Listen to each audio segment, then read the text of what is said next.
Edwin Land says, my personal motto is very personal. It may not apply to anybody else or any other company, but it is don't do anything that someone else can do.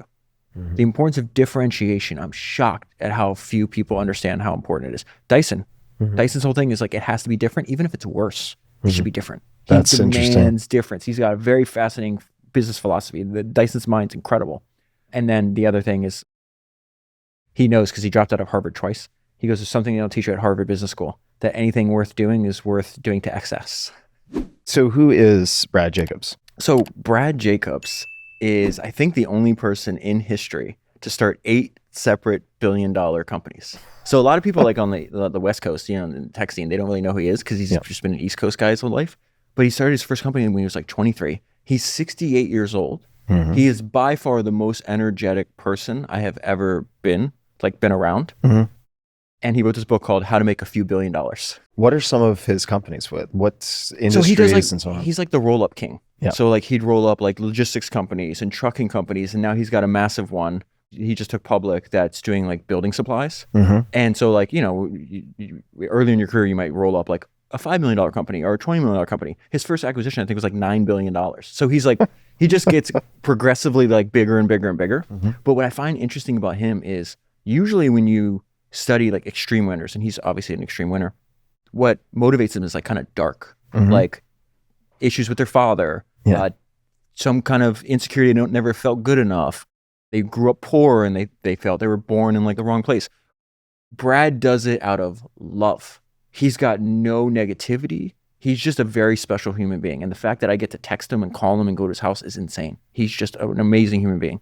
There's another legend who defeated roulette and then went on to beat the market, Ed Thorpe, probably another exception. The exception, where he did not eviscerate his personal life in the quest for business mastery. Yeah, I don't think anybody's mastered life clearly as much as Ed Thorpe did. Your 2 interviews that you did with him were incredible. Thank you. Yeah, that was such a moment of gratitude to have the chance to interview him, especially because he is so sharp at his age. Can't recall his exact age right now. It was like 89 or something like that. That's if you want a holistic figure to consider emulating, Ed Thorpe would be on a very, very, very short list. I can think of 3 out of 400. All right. Who are the 3? Ed Thorpe's at the top. Sol Price, who's the one that invented essentially like the warehouse model, like Costco. Like Jim Sinegal was mentored by Sol Price when Jim Sinegal was like 18. So Jim Sinegal, founder of Costco, you know, built one of the greatest companies in history. And he has this great line in Sol Price's autobiography, and Sol Price's son wrote his biography. And people like, when Sol died, he's like, you must have learned a lot from Sol. He goes, no, I didn't learn a lot. I learned everything. Everything that I know, I learned from this guy. So Sol Price, same thing. Good husband, good father, didn't chase after more money at the expense of other areas of his life after he already had enough money, which is what Ed Thorpe turned down so much, hundreds of millions, if not billions. He could have like collected. He's just like, I already have more money than I can ever spend. Like, why would I do that? And then I would say Brunello Cucinelli. How are those examples different? Well, you should explain for folks. I mean, look, everything I'm wearing I got for free. So you should explain to people. I did not know the last name you mentioned until a few years ago. Yeah. Because I won't dox him. But Tony, my friend Tony, is basically covered in Brunello.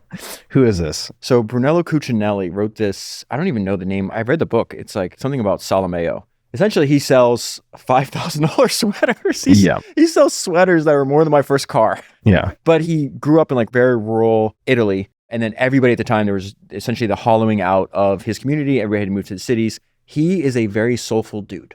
Brunello essentially works, he bounds his life where it's like you work 9 to 5. You're not allowed to like send an email to the company after 5. You have to like take a break for lunch, and they have this like great Italian food. And then he spends his nights reading and then going on long walks and then sitting in the cafes in this like little town that he essentially like rebuilt and reinvested in. And he likes having cappuccino and like debating philosophy. He's just like a real soulful dude. Now, the one criticism people have is like, yeah, that business model works when you have, 70% margins and your sweaters are as much as a Honda Civic, you know? But I don't care what people do. He's just very intentional. So let me come back to this question of clean fuel versus, let's call it dirty fuel. And there's a lot in between, so I don't want to look at it in a totally binary way. But why do you think of the, say, 400 plus that you can only call to mind 3 or 4? Ed Thorpe, Sol Price, Brunello Cucinelli, Brad Jacobs. Why are there so few who seem driven in that particular, let's just call it positive way, or that they can pursue business excellence without having a lot of collateral damage in their personal lives. What do you draw from that? And look, maybe these are just different animals, and out of the box, these 4 are just fundamentally different from the other 396 or so. But what is your take on that thin slice of the total? I would add another one to the list. You've also interviewed him, Michael Dell. Recently, I've spent like hours and hours with him. We had like a 5-hour dinner, and then I just recorded a 2.5-hour conversation with him for the new show. He is in love. His is very positive. Now, he has a big fear of failure, which almost, I think me and you probably share this, is like, what do you, like, I think, I won't speak for you, I want to ask you actually, like, I am way more afraid of failure than like I love winning. I mean, that's true for everyone I know. Yes. Who wins a lot. I don't think I can think of a single exception in terms of someone who celebrates the wins as much as they punish themselves for the losses. Yeah. I'm not saying that's a good thing. I'm just saying that's pattern matching. But even now, with all the success that you've had, like, is your inner monologue still negative? I mean, there's a lot of negative. I'm working on that. I look at some of the, I don't want to call them maxims, but you've quoted I think it was the founder of the 4 Seasons. Yeah. Excellence is the capacity to take pain. Right. And there may be some truth to that, but I feel like it's very risky for me to take something like that and wear it as a marching order for life, because I already tilt in that direction, and not all pain is productive. Right? And I think for me, when you are already tilted in that direction, where you believe if there isn't pain, if there isn't some degree of suffering, then you're not trying hard enough, it's very easy to become a hammer looking for nails. And that can have a lot of repercussions for your relationships also. For sure.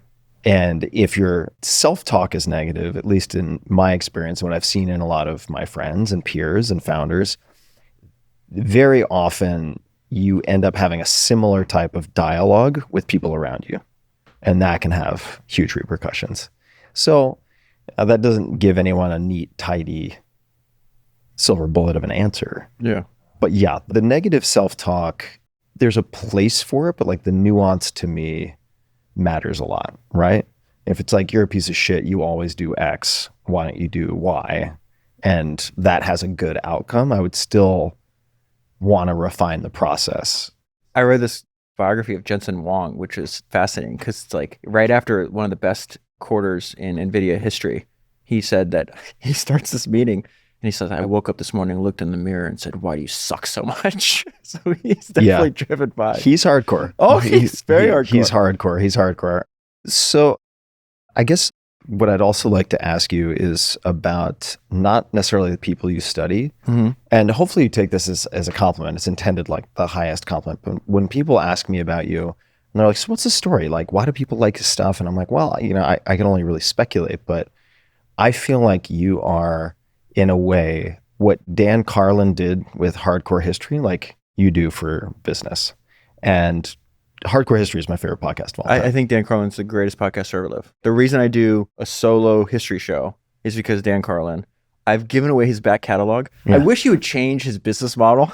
It is a bit janky. Yes. But like if you want to just listen to like the greats, I mean, the Wrath of the Khans. Blueprint for Armageddon. Wrath of the Khans, I think, is the best podcast series ever created, in my opinion. Blueprint for Armageddon, like just everything. I've listened, he only has like 55 episodes. He was doing it for like 15 years. I fall asleep at night. Right now, last night, I fell asleep listening to his new one. It's not even new. It's like 6 months old because he never releases any episodes. Mania for Subjugation Part 2, about the relationship between Alexander the Great and King Philip. Amazing. He just puts me to sleep. He is the greatest.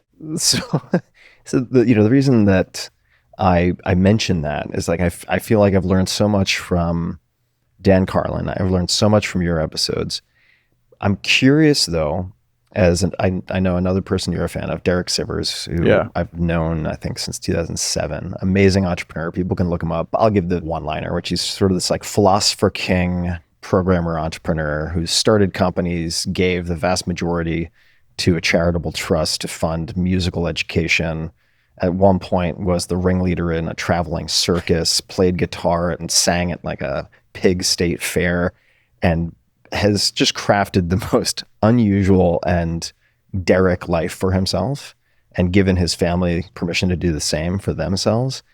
Really a true original thinker who also shows it in his actions. And this is where I'm going.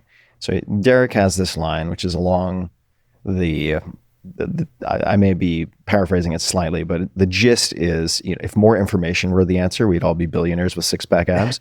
So what do you see or surmise about people who make the leap from listening to your podcast about all of these icons and people who have not just, once you're lucky, twice you're good, but in some cases they built, $8 billion companies, or in that case, I might come back to the acquisition kind of roll-up archetype. So the people who make the leap from ingesting information to actually implementing, and those who don't, like what's the missing piece in the middle? The way I think about it, the maxim I've made for myself on this is like, learning is not memorizing information. Learning is changing your behavior. And so if you didn't change your behavior, this is just all mental gymnastics for you. You're just wasting your time. And so what I'm trying to do, I didn't even understand what I was doing. I had to have, as happens in many cases, like somebody outside of you seeing what you're doing actually gives you what this whole thing is about. So I have a good friend of mine, his name's Jeremy Giffon, and he's really quick-witted, and he has a way to like condense ideas really well. And we're just walking around, taking a walk in Miami Beach one day, and he's like, oh yeah, it's pretty obvious like what this whole thing is. And I didn't even think he was thinking about it, right? And I was like, what do you mean? And he's just like, oh, you never had any positive influences. You didn't have any mentors. And so if you take somebody like you who's like psychopathically driven and really has an obsessive personality, like that's what this whole thing is. You're just reading book after book after book to try to find the path, to try to find the answer, to try to find the way out. And I felt like naked when he said this. I'm like, I think he's right. I think he's right. And so for me, like, I'm definitely not just reading. Like, I've been taking all these ideas. The unfair advantage I have is like, I have one-sided conversations with history's greatest entrepreneurs, right? So like every week I sit down and read another biography. And then because I like to talk, this is good because I have to shut up. I can only listen because this is what I think it is. That's why I think reading a biography is like a one-sided conversation. Yeah. And then I take that, and I would be doing this even if I didn't record it, but then sitting down once a week and condensing my thoughts, right? And reacting to it turns into an act of service, right? So then I take the ideas, I'm like, oh, that's a good idea. I'll take that and apply it to my business, which is the podcast. And it keeps getting better and better. I was like, oh, these ideas work. So I'll keep doing this. And then now what has happened is the people that are trying to be great have studied great people that came before them throughout human history. Caesar was studying Alexander, and like Steve Jobs was studying Edwin Land, and Edwin Land was studying Alexander Graham Bell, and everybody, if you're interested in American entrepreneurship, it all kind of goes back to Benjamin Franklin. Like everybody looks backwards, like that guy or that woman was great. How did they do that? And so that is an enduring, part of human nature that will never change. It's going to happen while we're alive. It's going to happen 1,000 years from now. And so what I didn't understand what I was doing is that if you put it out into the world, just like your work is like a tuning fork, right? Then the people that are really great also do this, and they have a deep love of history. And so if you look at the people that I've been talking to from the new show that's not even released yet, they came because they're fans. They're in the audience. And it's just like the parasocial relationship people have with podcasts. I'm close to the people at Spotify. Been to Stockholm twice the last 6 months. And I was talking to the head of business at Spotify. His name's Alex. We were talking for 2.5 hours, like pretty animated. And I was like, I'm not building a media company. I'm building relationships at scale. And he's like, what? He say that again. I go, what a podcast is building relationships at scale. This is the first time we've ever met. Yeah. Now we should talk about how I found you. I found you on MySpace. I'm going to tell you that. Oh my God. But like the reason and we'll go to like the influence that you played on having founders. It's like, but I know who you are.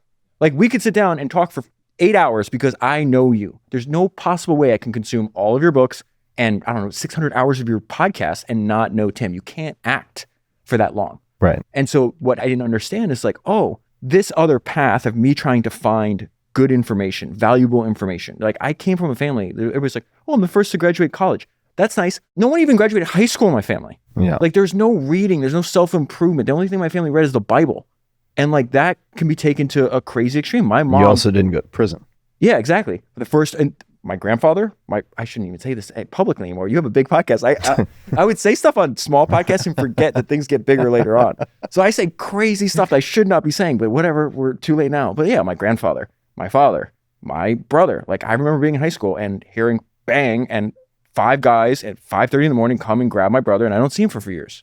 Like that's a fact. So my point being is, then I'm like, oh wait, I put this podcast out, and then it attracts the same people that are in the books. And then, the fact that I could spend 5 hours with Michael Dell, and he tweets about the podcast and he LinkedIn's about it, and just giving me phenomenal advice with and then we recorded a conversation, but before that, they just want to help you because they got value from that. So let me pause you for 1 second, just because I want to go back to the note taking and then converting that into some type of action, because you've done that. I mean, you're hitting, and you've had a number of these, but inflection points where now you can sit down with some of these icons and have these extended conversations. Even if you did not have that direct access, maybe your process with the note-taking wouldn't change. I'm just curious how you read one biography or multiple biographies on a person and what the actual note-taking process looks like. I'll volunteer what I do a lot. I use Kindle not for the convenience of the device, although that is convenient, not because I can listen on Audible or actually do it through the Kindle app and then stop and highlight things, which is also why I use it.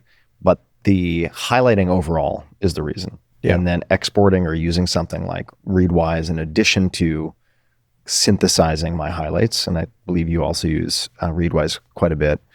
I'm not sure if you still use it. Yeah. But what does your process look like? And I know, for instance, like Maria Popova, who's this like voluminous, prodigious genius of a writer, used to be Brain Pickings, it's the Marginalian now. She has a very particular process for like synthesizing and putting everything together. How do you do that? So I actually think I'm going to sit down and make an episode about how I make these. There's actually an older idea here that I just went through when I reread James Dyson's autobiography, both of them actually. But the first autobiography I read like 5 times. The second one, I think this is the second or third time I read it. One of the genius things that he did, when no one knew who he was, Dyson wasn't a thing. Like now it's one of the most valuable privately held companies in the world. You walk into a retail store. He had one product in one market at the time. And you see, I want to buy a vacuum cleaner. 5 of them kind of look the same. And then you have this like alien looking thing at the end. But then what he said, he's like, hey, what is the advantage I have? I'm going against all these like huge national conglomerates. And I'm just some bloke that cares about vacuum cleaners in this remote part of England. And he convinced all the retailers to let him write a story on a little leaflet, and they would hang it on the handle of the Dyson, right? And it tells a story. It's like 200 or 300 words of who made it, why they made it, why they love it so much, and why you should buy it. But people buy stories. Yeah. And so what I was saying is like, that's not the first time I came across that idea. You go back to the early 1900s, and there's this guy named Claude Hopkins. I am always interested. I read Scientific Advertising? Yes, in the very beginning. I'm always interested who influences the influencers. Right. Yep. So let me give you an example. God, I haven't thought of that name in so many years. So much shit on this guy. Claude Hopkins. So I became obsessed. We were talking before we recorded that we both really, I won't speak for you, love and admire, and mine is borderline idolize Charlie Munger. Right. If I could only learn from one person for the rest of my life, if I could say, hey, you can only read this guy's words, pick one person, I'm picking Munger. I just love everything about him. And the idea that I got to meet him is insane, like absolutely insane. So when I'm reading about Munger and Buffett, I'm like, man, these guys are really genius. I didn't know anything at this time. It's like 10 years ago. And I'm like, these guys are genius. And then they kept mentioning this guy named Henry Singleton over and over again. And they will tell you, if you admire somebody, what I think is hugely important, they will tell you who influenced them. And then you have to go and read about these people. And then you'll find who influenced them. And you realize that the ideas didn't start with them. They don't start with us. They can't die with us either. You have to push them forward down the generations. And so I'm like, oh, this guy's interesting. Charlie Munger said that the smartest person he ever met was Henry Singleton. He's best friends with Buffett. Like Buffett's obviously, how did he say that? And then Buffett says that it's a crime that business schools don't study Singleton. That's hell of a language. Like that's very strong language. And so then you start reading, and I'm like, oh my God, the ideas that I thought were Buffett and Munger's were Singletons. And so you see this over and over again. I was obsessed. Another guy that Buffett introduced me was David Ogilvy. David Ogilvy, I think, is one of the best writers I've ever come across. Why is Buffett calling this guy a genius? I read Ogilvy's stuff at the same time that I read Hopkins. So, because if you read Ogilvy, what does he talk about? He's like, that's the genius. I'm not the genius. I'm just regurgitating Claude Hopkins' work. And then he tells the story of Albert Lasker, who made more money. There's all these, let's call them a dozen great advertising agency founders, the Mad Men era, right? And the one that made the most money was this guy named Albert Lasker, and he had the simplest business. No art department, no research department. He had Claude Hopkins writing copy, and his words rang the cash register. And if you can bring more customers to businesses, they will pay you a lot of money. And it turns out that this guy Claude Hopkins wrote this book called Scientific Advertising. He would try to publish it. It was essentially the secrets of Lasker. And Lasker hid it in a safe for 20 years. And if you I'll get that right over to the agent. Stick that in the safe. And so if you read this, he's like, hey, it may be boring to you. He uses the example of Schlitz beer. They were 5th in the market share, and they hire Hopkins. They're like, we want to sell more beer. And so he does the same thing he does. He does a lot of research, and he goes and he tours their distillery, and he's blown away by that we triple distill the water, and I don't know how beer's made. I don't even drink that much. But he explains the entire process, and Claude's like, this is amazing. Why don't you guys talk about this? He goes, because our process isn't different than any other distiller. He goes, yeah, but no one's telling that story. Yeah. And so he writes these huge, essentially, 1,500 words, 2,000 words of this is how the beer that you're about to drink is made. And it goes from 5th to 1st because people buy stories. And so to answer your question on I think what I should do is sit down. Maybe I'll just clip this and be like, okay, this is how I make the podcast or how I consume information. I think me and you share a love of the writing of Cormac McCarthy. Sure. Oh my God. Yeah. Beautiful and brutal in equal measure. Yes. The Road, Blood Meridian. I mean, there are many other examples. All the Pretty Horses, the Border Trilogy, just everything. The guy, you just read everything. He's just incredible. The Road, No Country for Old Men. I saw the movie before I saw the book. It's crazy how they barely had to change any words. It's like he wrote a script. So he says something that's fascinating, that subconscious is older than language. They're like, how'd you write Blood Meridian? He goes, I didn't. He's like, I sat there and it came all from my subconscious. I eliminated anything that got in the way of it, right? Yeah, and you must have a busy therapist. I couldn't imagine what's in that guy's head to write that book. The Judge is the craziest. Dark. Yeah. So dark. Anyway. So I am all intuition, all feeling. So basically what I do is I sit down with a book, and usually I do this physically, right? And it's like I'm doing arts and crafts over here. I sit down with a physical book because that's how I fell in love with reading. I don't have memories before I had a love of reading. And I think one of the best things that ever happened to me is the fact that I don't know why, but reading grabbed a hold of me since I was 4 or 5 years old. So when my mom was dying of breast cancer, what I said about the only thing they read is the Bible, that you could take that to an extreme because she tried for 2 years, she tried to pray her cancer away. And by the time we convinced her to see an oncologist, the word he used was the horse is out of the barn. Yeah. So and it's just the most grueling way to die when you have it spreads to your bones. It's just that. If that happens, I'm calling you to put a pillow over my face. I'm just not going through that. It was just a terrible thing to see. But one thing she said, she's like, you've just been like this forever. When you were a kid and you'd read the back of cereal boxes. I'd walk in every single room. I did this when I come in here, and you just automatically read everything that's on the walls. So I have no idea where this came from. I didn't choose the passion of reading. It chose me. And all of it is intuition. I sit down with a physical book because that's how I fell in love with reading. I sit down with a pen. Your mom would bring you to the bookstore, right? Yes. Yeah. Because they won't kick you out for reading. Yeah, exactly. And the library, and then I remember the first time, this is maybe before I even knew words, because I was obsessed with Where's Waldo. So it was my first memory. So you're not reading anything. You're just finding the guy with the striped shirt or a striped sweater. So basically I sit down, book, physical book, pen, 6-inch ruler, Post-it notes, and scissors. Okay. And I just read and I don't think. And if something jumps out to me, I highlight it. And then whatever pops to my mind. And normally, as our mutual friends like Patrick, Chris, Rick, they'll all see this. It's just I'm not actually listening to what you're saying. There's an idea behind it. Right. Meaning you're not taking what the author says literally, you're looking at the idea behind. I'm just looking for the essence. Yeah. So if me and Rick are talking about a giant deal that he wants to invest in, I'm thinking about how that's similar to how Fred Smith built FedEx, or how Jim Casey built UPS, or how Buffett thought about buying See's Candy. So what do you do with the Post-it notes and the scissors and the ruler? So basically, I underline that sentence, right? And then whatever popped to my mind. And I'm like, oh, this is kind of like James J. Hill when he was building the only profitable, successful American railroad. And you just write down whatever comes to mind. It's on the Post-it. On the Post-it. And that goes on the page. It goes on the page. Okay. Okay, so then I'm writing it down, and then like, I might have 3 sentences, but the Post-it note's 3 by 5, so I have to cut it. It has to be clean. It has to look good. Yeah. Like there's a beauty to it. Like I'm irrational, like crazy when it comes to this stuff. This is why I think I picked up on your work right away, because I see a fellow nutcase and obsessive. Yeah. Where like I hand edit now my transcripts.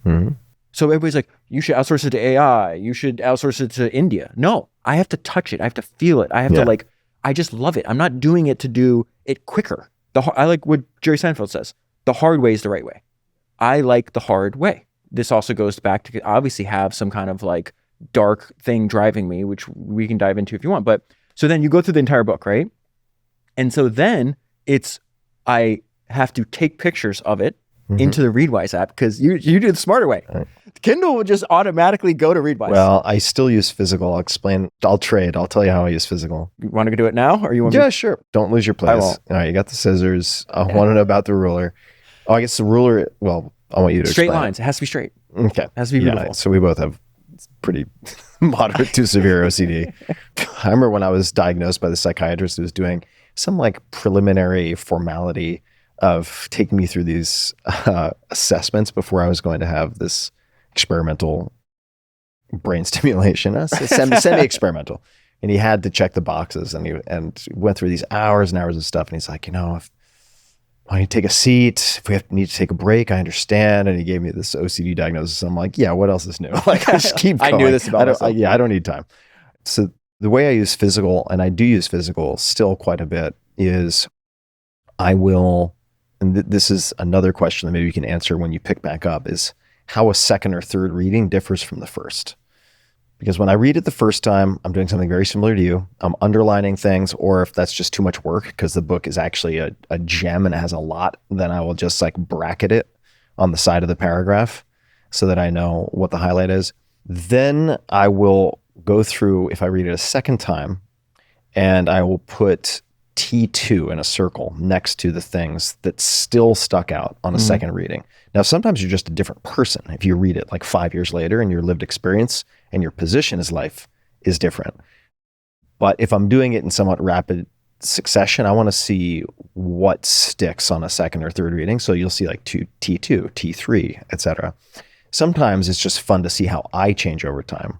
With like the Moral Letters to Lucilius by Seneca the Younger. People can find it in all sorts of compendiums. I put out a free PDF called The Tao of Seneca. I like to just see where I am at different points in my life, what resonates. And then typically with any physical book I'm creating, I just did this with a book I finished yesterday called Deep Tech by Pablo Holman, where I'm creating an index in the front.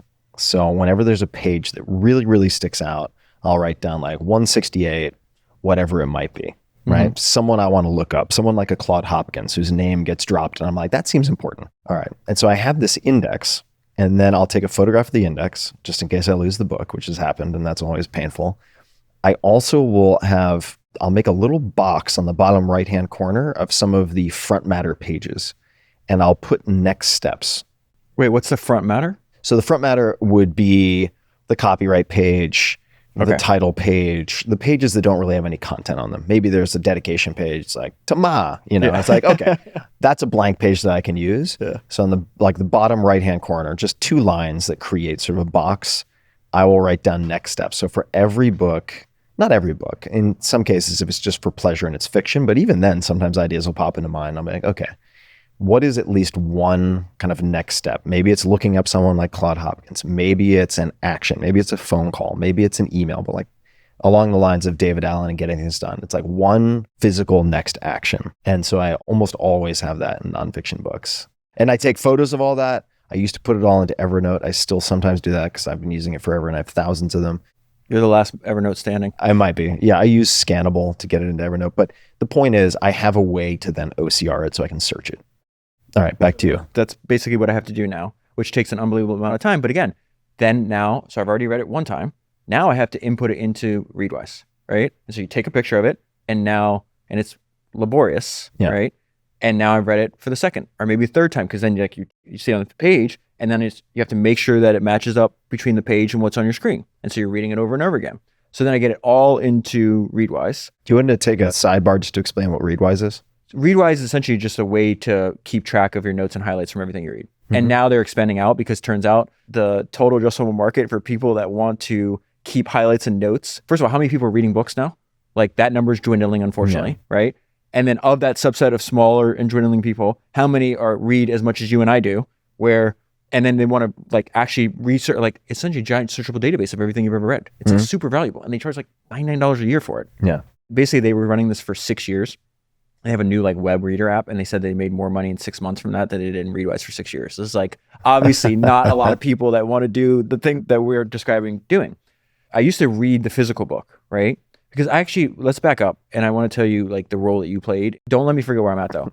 Yeah, I will. So I went to like a shitty college because I remember like when I was in your senior year, you know, I went to public high school, and everybody's like, "Where are you going to school?" And I didn't understand what they meant. I'm like, the one I can drive to, like the one I can like go to at night because I have to work during the day. Like I don't know what you're talking about. Like I didn't know.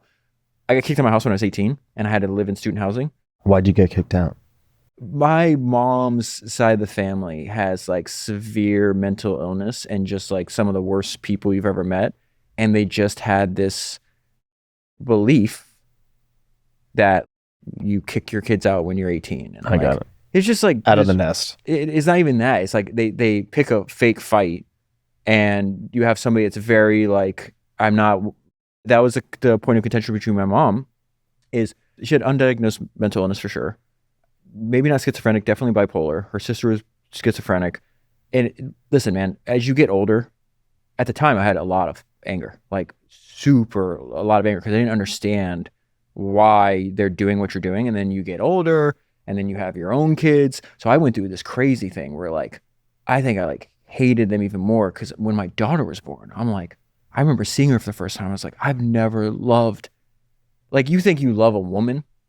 No. Enzo Ferrari has this great line that it's impossible for a man to love a woman. The only true love he has is for his kids. And I understand what he meant.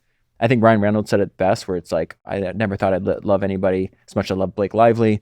And then she gave birth to our daughter. And as soon as I looked at the daughter, I knew if we were ever under attack, I would use Blake as a human shield to protect that baby. Like, it's funny, but it's literally, when I heard him say that, I go, yes, right, that's it. So that made the memory all the more painful. Then I was like, how did you do this to your children? Yeah. And then you get more experience. And then you're like, yeah, but like, imagine you grew up like they did. Right. Like poor white trash. My grandfather raped all his daughters, including my mother. Raped all of his daughters. Raped his. I didn't know about this till after he died, or else I would have been the one to put him in his grave. Raped his daughters. Raped his granddaughters. They lived in this like shitty house in Indiana, with one bathroom that was in there was a 2-bedroom. She had 3 sisters. The only bathroom is in my I call them grandparents. I hate them with all of my being, in their room. And so if you wanted to go in the bedroom at night, he was a monster. They would urinate in cups and pour it out the window.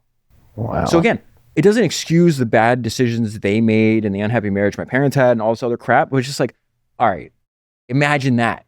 Imagine that. You destroyed your kids. That person was supposed to protect them. Yeah. And like, I can't even talk about this, but so anyways, we would fight a lot. And she'd be alternate, depending on the day, like she'd be either the kindest person in the world or like a storm. And so the unfortunate part was when she got diagnosed with cancer, we hadn't spoken 6 months. So she only survived another, I think, 2 years. So that means the last 2.5 years, I missed what? Like that's 20%, 25% of her life. And somebody's like, what were you guys fighting over? I was like, the sad thing is I don't remember. Yeah. I was not one to let, I was very hard-headed. And so she had some weird fight with me. I don't remember what it was. And then she's like, you're not allowed to live here, kicked me out. And I didn't have anything. And so anyways, I went to, lived in student housing. And that was the first time they randomly assign you like a roommate. Mm-hmm. And it was like the son of a rich rancher, because our fridge was like full of like all this meat stuff, which is bad because it was the summer where Florida got hit by like 4 hurricanes and all the meat went rotting. Spoiled. Oh yeah, it was disgusting. But I didn't know that there were people legitimately, this makes me sound like an absolute moron, but I didn't know that there were people that only went to college. Because like my roommate didn't have a job. He just like drank and like went to, I'm like, what else do you do? Yeah. What? This is crazy. So I don't know where I was going with that. you were taking a pause on Readwise and multiple reads, and you're like, I got to tell you how I found you. Oh, okay. So again, I'm at a crappy school. It's a state school in Orlando, UCF. I almost said UFC, like it's MMA. That would have been probably more useful now. Yeah. So UCF, and this is when Facebook was coming out, but Facebook was only at the fancy schools. Yeah, right. It was very much at the fancy schools. We didn't have Facebook. You know, we had MySpace. Mm-hmm. And so remember, like you'd go and there would be like music playing on somebody's profile. Well, people would list like their favorite movies and favorite books. And I think I was like looking at a girl's profile, and under favorite books, it said 4-Hour Workweek. And I'm like, that's a great title. What is that? And I immediately ordered it on Amazon. And then I started reading it. Obviously, then that book inspired, I don't know, 25 million people, maybe even more by now. And then I start consuming all your stuff. So like I'd buy all your books. I bought your TV show. Oh, I appreciate that. Like sometimes I'll forget because you go on whatever, it's not called iTunes anymore. And like I don't buy anything because everything streams. I'm like, Tim Ferriss right there. I know. From the Natural History Museum back in the day. So I was obsessed with podcasts. I discovered in 2010. And before I started mine in 2016, I listened to thousands of them. And you had one that changed my life, which was when you did Jocko. Yeah. And that was 2015, if I remember correctly. And you told him to start a podcast. And I think Rogan told him to do it as well. And he's like, well, if I got these two guys, obviously he's smart. Yeah, just take the advice. Smart. And I started listening to his podcast, and he changed format. But in the beginning, it was just him he would read a first person account, so an autobiography of somebody in combat. And I could not believe what I was hearing. And so what I would do is I'd listen to 100 of his episodes and maybe buy a dozen of the books. So you learn, even on the episodes you don't read the book, you learn so much and you're inspired. And in the books, he kept introducing me to all kinds of crazy stories. And I was like, hey, a couple months later, and then obviously like I'd started reading biographies because your friend Kevin Rose did this excellent interview with Elon Musk we can talk about from 2012. And I was like, what if I do like Jocko's format, right? But I'm interested in like 4 things. I'm interested in reading, history, podcasts, and entrepreneurship. And so if you look at it, it's like, it just sits in between those 4. And I started doing that. And essentially I was just imitating Jocko. And no one gave a shit for 5.5 years. Wow. What a wild story. So I want to dive into that. The interview with Jocko, I owe special thanks to, I think it was Peter Attia who made the introduction. He said, just trust me on this. Yeah. And then didn't you just show up at your house or something? Yeah, we hung out in San Francisco. I remember exactly which coffee shop we went to. And I made the mistake. I wasn't even thinking properly. I had a camo shirt on and I was like, I can't believe I wore a fucking camo shirt to meet someone as legitimate as Jocko Willink. And I was just like, oh, facepalm.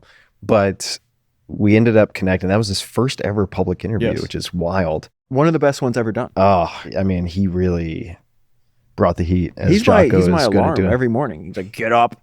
I swear to God, I'm not joking. He's been my alarm for like half a decade. Yeah. He yells at me. I'm like, you're Extreme right. Ownership still highly, highly, highly recommend to everyone. And if you want to hear me and Jocko go sort of toe-to-toe, not really toe-to-toe, we're sort of shoulder-to-shoulder with a book, we did Musashi. I think episode it was 100. Episode 100, which was like 4.5, 5 hours long. Yes. Going through this historical novel about the most famous swordsman in Japanese history. I read that because of the episode. Oh, so good. I think I read the audiobook first, and it's like 60 hours long or something. It's really long. Yeah. And in keeping in mind, this was originally published in Japanese in a country of whatever the population is, like 120, 150 million.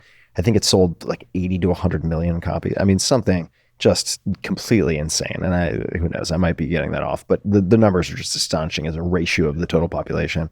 So 5.5 years. Yeah. How do you explain no one giving a shit for 5.5 years? In other words, was there something that happened, a decision you made, something that changed things around the 5.5 year mark? Was it a change in technology? Was it change in business model? What happened? Yeah. Literally, I was doing nothing different, change in business model. So you remember podcasting back in there because you're like one of the OGs. And like you had this massive audience, your blog was crazy, like you were huge and still are. And I was none of those things. I was a weird introvert. I didn't have any social media. I didn't know anything about like the internet. I don't know how to describe. I just would like to read, right? And record, a podcast in my kitchen on a $100 microphone. And I remember calling around and trying to figure out like, what's the business model here? And everybody's like, oh, it's ads. I'm like, oh, that's great. And so at the time there was like these ad networks. Essentially they just sell ads for you. And they're like, we'd love to work with you.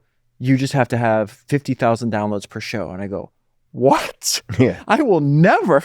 50,000? it seemed like such a big number. Like, it's just like, that will never, ever happen. In the universe of podcasts, that's still a big number. Yes, but now, like, there's millions, like, think Sure. about how many people listen to Tim Ferriss' show, and like, there's millions and millions of people, you know, like, over the course of a year or whatever.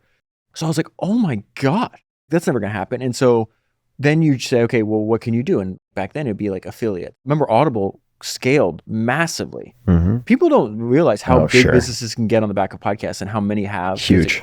Audible it was on it was, Dan Carlin had one ad and it was an Audible It was ad. Audible. Yes. They were very smart about that. They've been able to change a lot of their economics for the better for Audible and Amazon since capturing more market share. But they did an excellent job of marketing and advertising. They were on every single podcast. And so I did that. And then there was this company called Blinkist, which was kind of like a Summaries? 10-minute summary app for business books, nonfiction books. And that blew my mind because you only got paid on sales, right? And they would show you, like, not the people, but like where the country was. And I remember the first time somebody in Japan I'm sitting in Miami in my kitchen, great acoustics, by the way, you idiot, on $100 mic with no pop filter, no nothing. Like, there was nothing out there. There's no, like, editing a podcast now with the script and all the AI tools. It's like magic compared to what we had to do. Oh, yeah. And I was like, what? Somebody in Japan listened to this thing? This was crazy. So the one idea I actually got the business model from a socialist podcast. Might have been the beginning of the troubles. So for a long time, when I open a browser, my homepage would be this thing called Graphtreon. Graphtreon is essentially, they use the Patreon API, and you see people building membership communities. What was interesting about them is, like, you know, people would sell comic books, they would sell podcasts, they would sell newsletters, videos, and the most popular category was podcasts. I'm like, that's weird. And so at the time, this podcast called Chapo Trap House was the number one, and they had 25,000 people. This is on Patreon. Yes. And the only way you see this is because Graphtreon would aggregate the data for you and present it to you. And so at the time, I think they had 20,000 paid subscribers at least $5 a month. And their business model is simple. Every other podcast you have to pay for. So you can listen to half them for free. If you want more, just pay $5 a month and you can listen to it in a podcast player like anything else. You just have to go through the paywall. And every month I'm watching, and the number gets higher and higher and higher. Now, if you pull up Graphtreon, I think the number one is Shane Gillis. I think he's got like 120,000 paid subscribers. So I was like, oh, there's like a business here where, like, what if I had a subscription podcast? So it's one thing to pay $5 a month for a comedy podcast, but my podcasts are about business. If there's ideas on this podcast that will make people more money, which is essentially what business education comes down to, like, you want to be more successful at what you do. There's some kind of, like, hopefully you see like a better economic outcome for yourself and your family. I was like, what if I could just sell subscriptions? Because I'm not selling enough Audible subscriptions and Blinkist. Yeah, right. Not going to happen. And my idea was like, I was completely in love with podcasting. I still am. It's like the only thing I think about. I work on it 7 days a week. Just like, it's completely taken over my life. And my idea was like, I don't even have to be wealthy. I just have to do this for a living. It has to come out of me. It's like, I have no control over this. And I was like, maybe I can make like dentist money. So my idea was like, I bet you I can sell 3,000 paid subscriptions at $100 a pop, make 300 grand a year. And then I also have a lot of self-confidence. Like, well, if I could sell 3,000, I can sell 20,000. And then, like, maybe I can sell as many as Chapo can. And then I'm making 2 million. Like, this is the idea I had. And so my idea was like, the genius idea I had was like, hey, your most valuable asset you have, which is like, you know, your podcasts that are easy to share and everything else. Like, let's put a big wall in front of that. Yeah. And so I put a giant paywall in front of it. And obviously it slows growth because how are you going to share the episode? Yeah. The one benefit I had, which really kept me going, and I don't think I would have quit anyways. I really don't think I had any other option, but was that, you know, we don't know who's going to listen to this one. We just see numbers on a screen. Right. But with a subscription, you see the email address. And the emails were like the top founders and top VCs. And I had a very small audience. And one of them was our mutual friend, Patrick O'Shaughnessy. And I was a huge fan of Patrick. And I saw, I'm not going to repeat his email address here, but I know what I was like, I saw that come across, and there were so few. Like, I saw every single one. Yeah, sure. Because you're getting like 10 a day, I don't know, 5 a day or something like that, paid. And I'm like, oh my God, Patrick brought one. He didn't know who I was. He didn't know I was a big fan of his, didn't know anything. I had no followers. I think I had like 7,000 followers across like every one of my accounts. And I was like trying really hard back then. And he goes, I never find good podcast to listen to. I think David Senra's Founders Podcast is excellent. You should listen to it. And he linked to that one on Estee Lauder.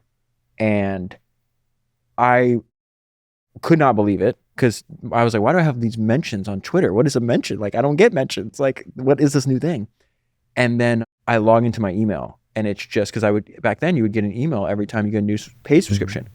And off of one tweet, an endorsement by people, this is why, like, you and Andrew are kind of like the male Oprah. And I mean that in the most, like, you know how much shit I've bought because you told me that it's good?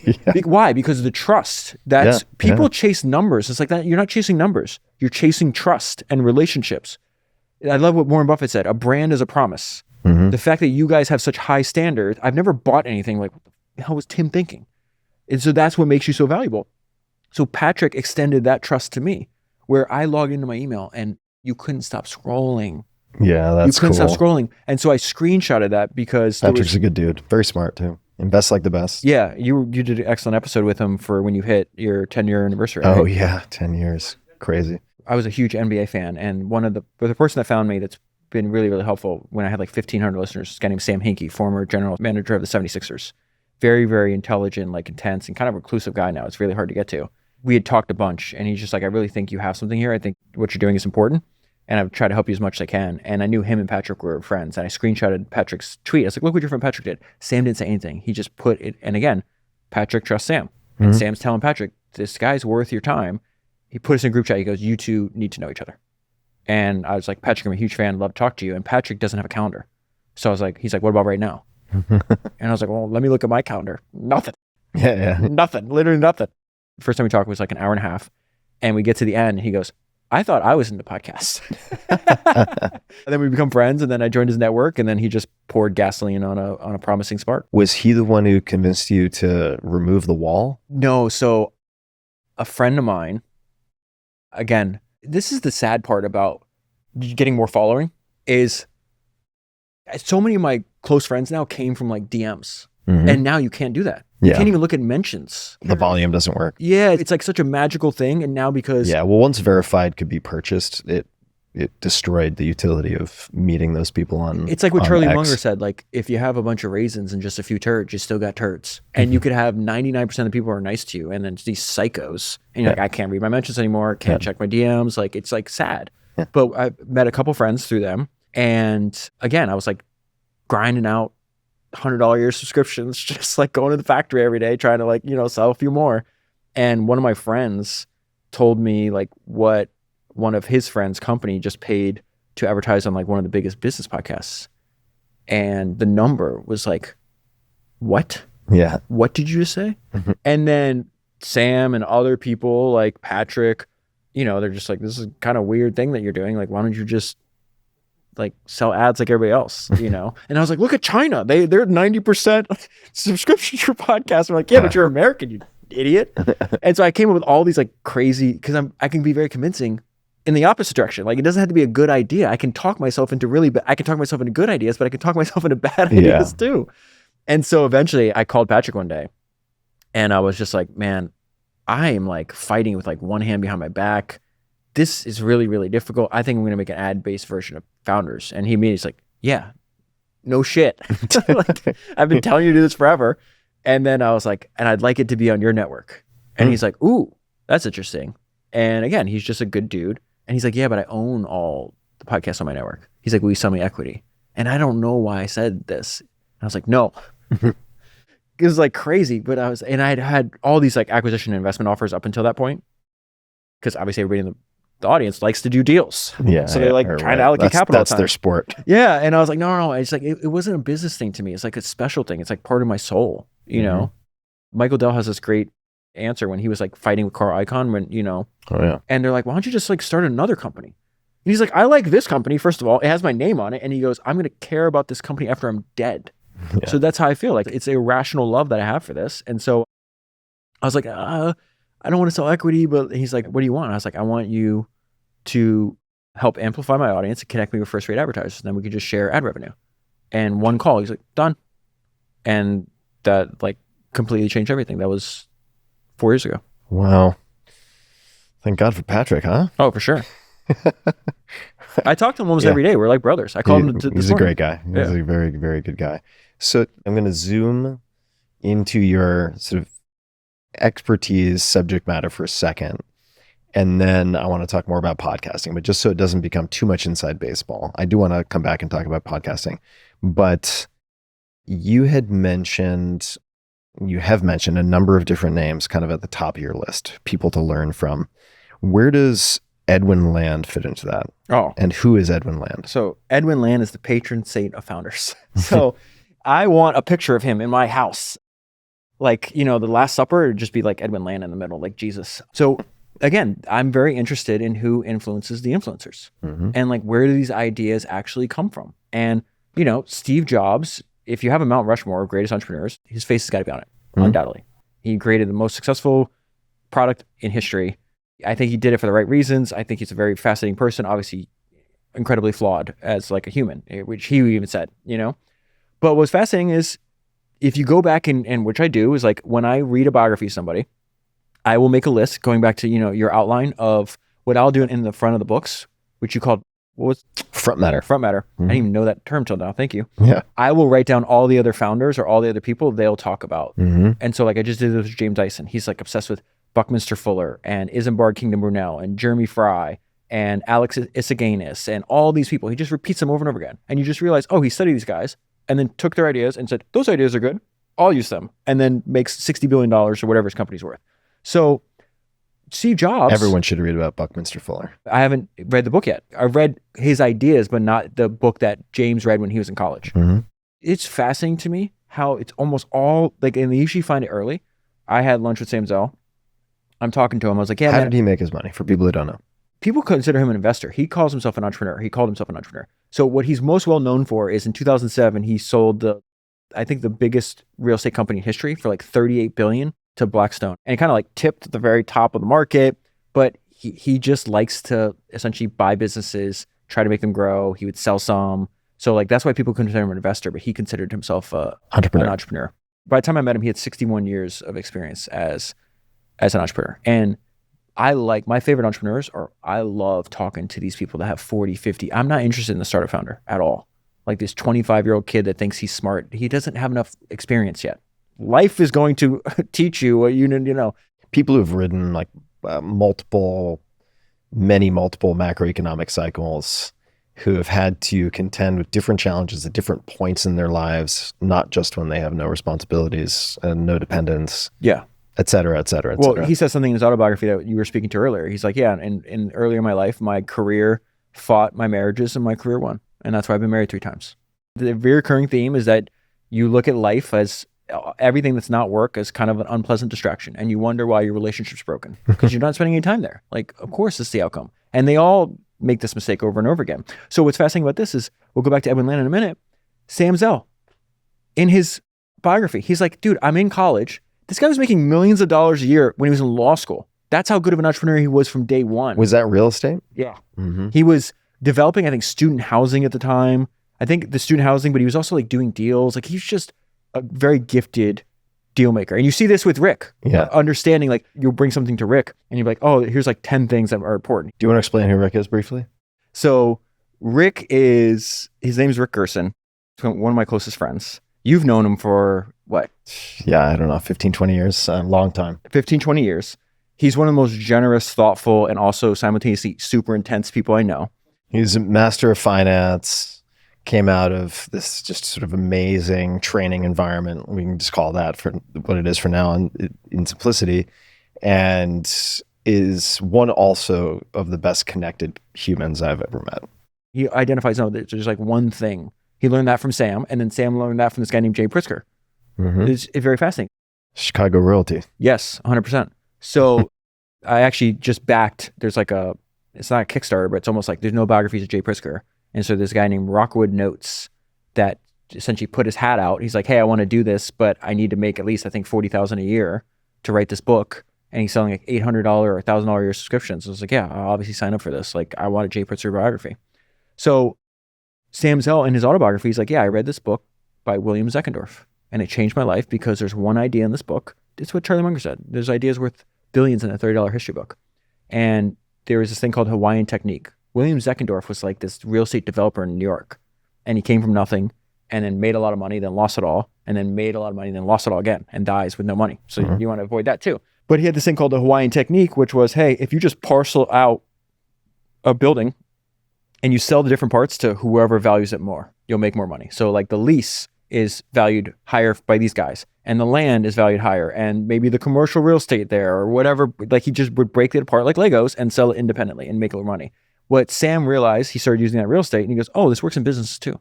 So he'd buy businesses and like, maybe you want the IP, maybe you want the talent, maybe you want the actual physical assets. And he'd do this over and over again. So I remember telling Sam to his face, and Sam had no filter, and he was exactly who you thought he was. If you watch any videos, he's just like this. And I go, yeah, I bought that book that you recommended. He goes, did you read it? I go, no. He goes, read it. Like he's got the gravelly voice, like read it. And I was like, oh shit, okay. I went home and started reading it. Like Sam Zell tells you to read a book, just read a book.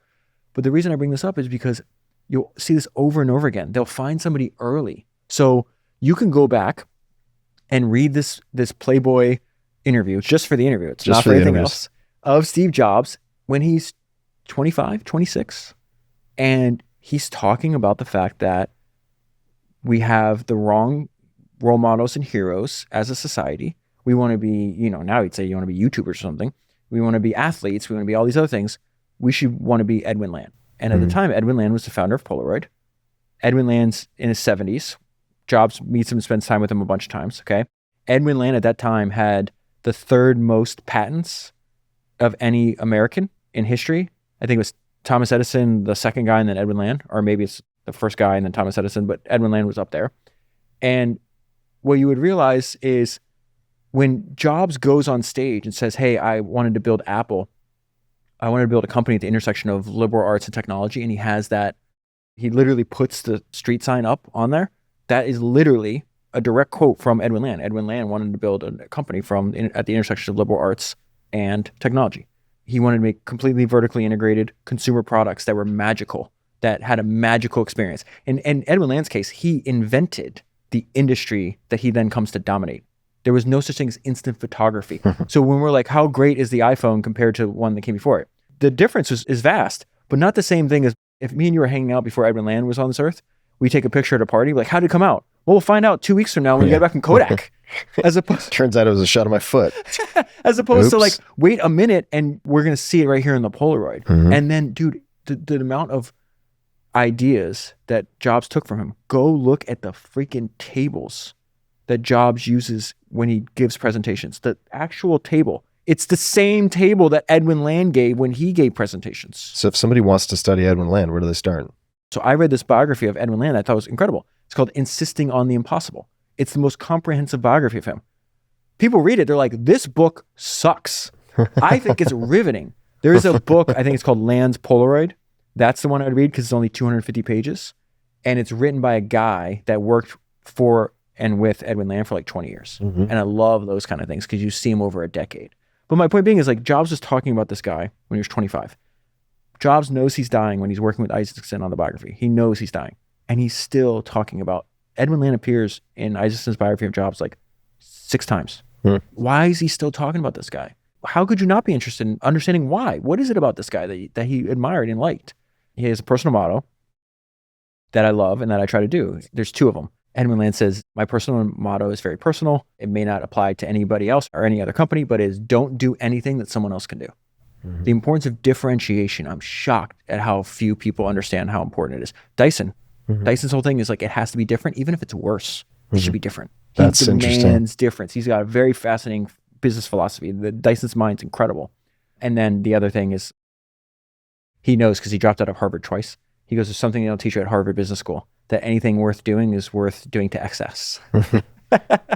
So how do you think about different archetypes, perhaps that's the best word to use, within the pantheon of successful entrepreneurs? The reason I ask that is that I imagine you get questions along the lines of, and I get questions like this also, when you look across all of the biographies, what are some of the common patterns? Give me the top 5, top 6, and then people want to grab that recipe. But it could be like, just to use a sports analogy, it's like, all right, you're taking the stretching routine from LeBron James, the weight training routine from Arnold Schwarzenegger, and this, and this. You're grabbing habits from mutants that are in entirely different spheres or like have different bodies entirely, and then trying to cobble it together, it may not work, right? That's point number one.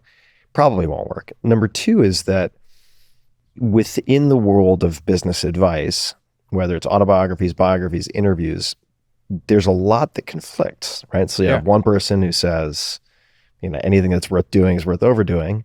And then there's like, you can tell who the novice is because they do too much. Yes. Right. And I'm wondering how you think of entrepreneurship for yourself in terms of modeling different people or taking advice, because you could have two people, just to use a metric that's easy for everybody to wrap their head around, like two billionaires, and they give you diametrically opposed advice.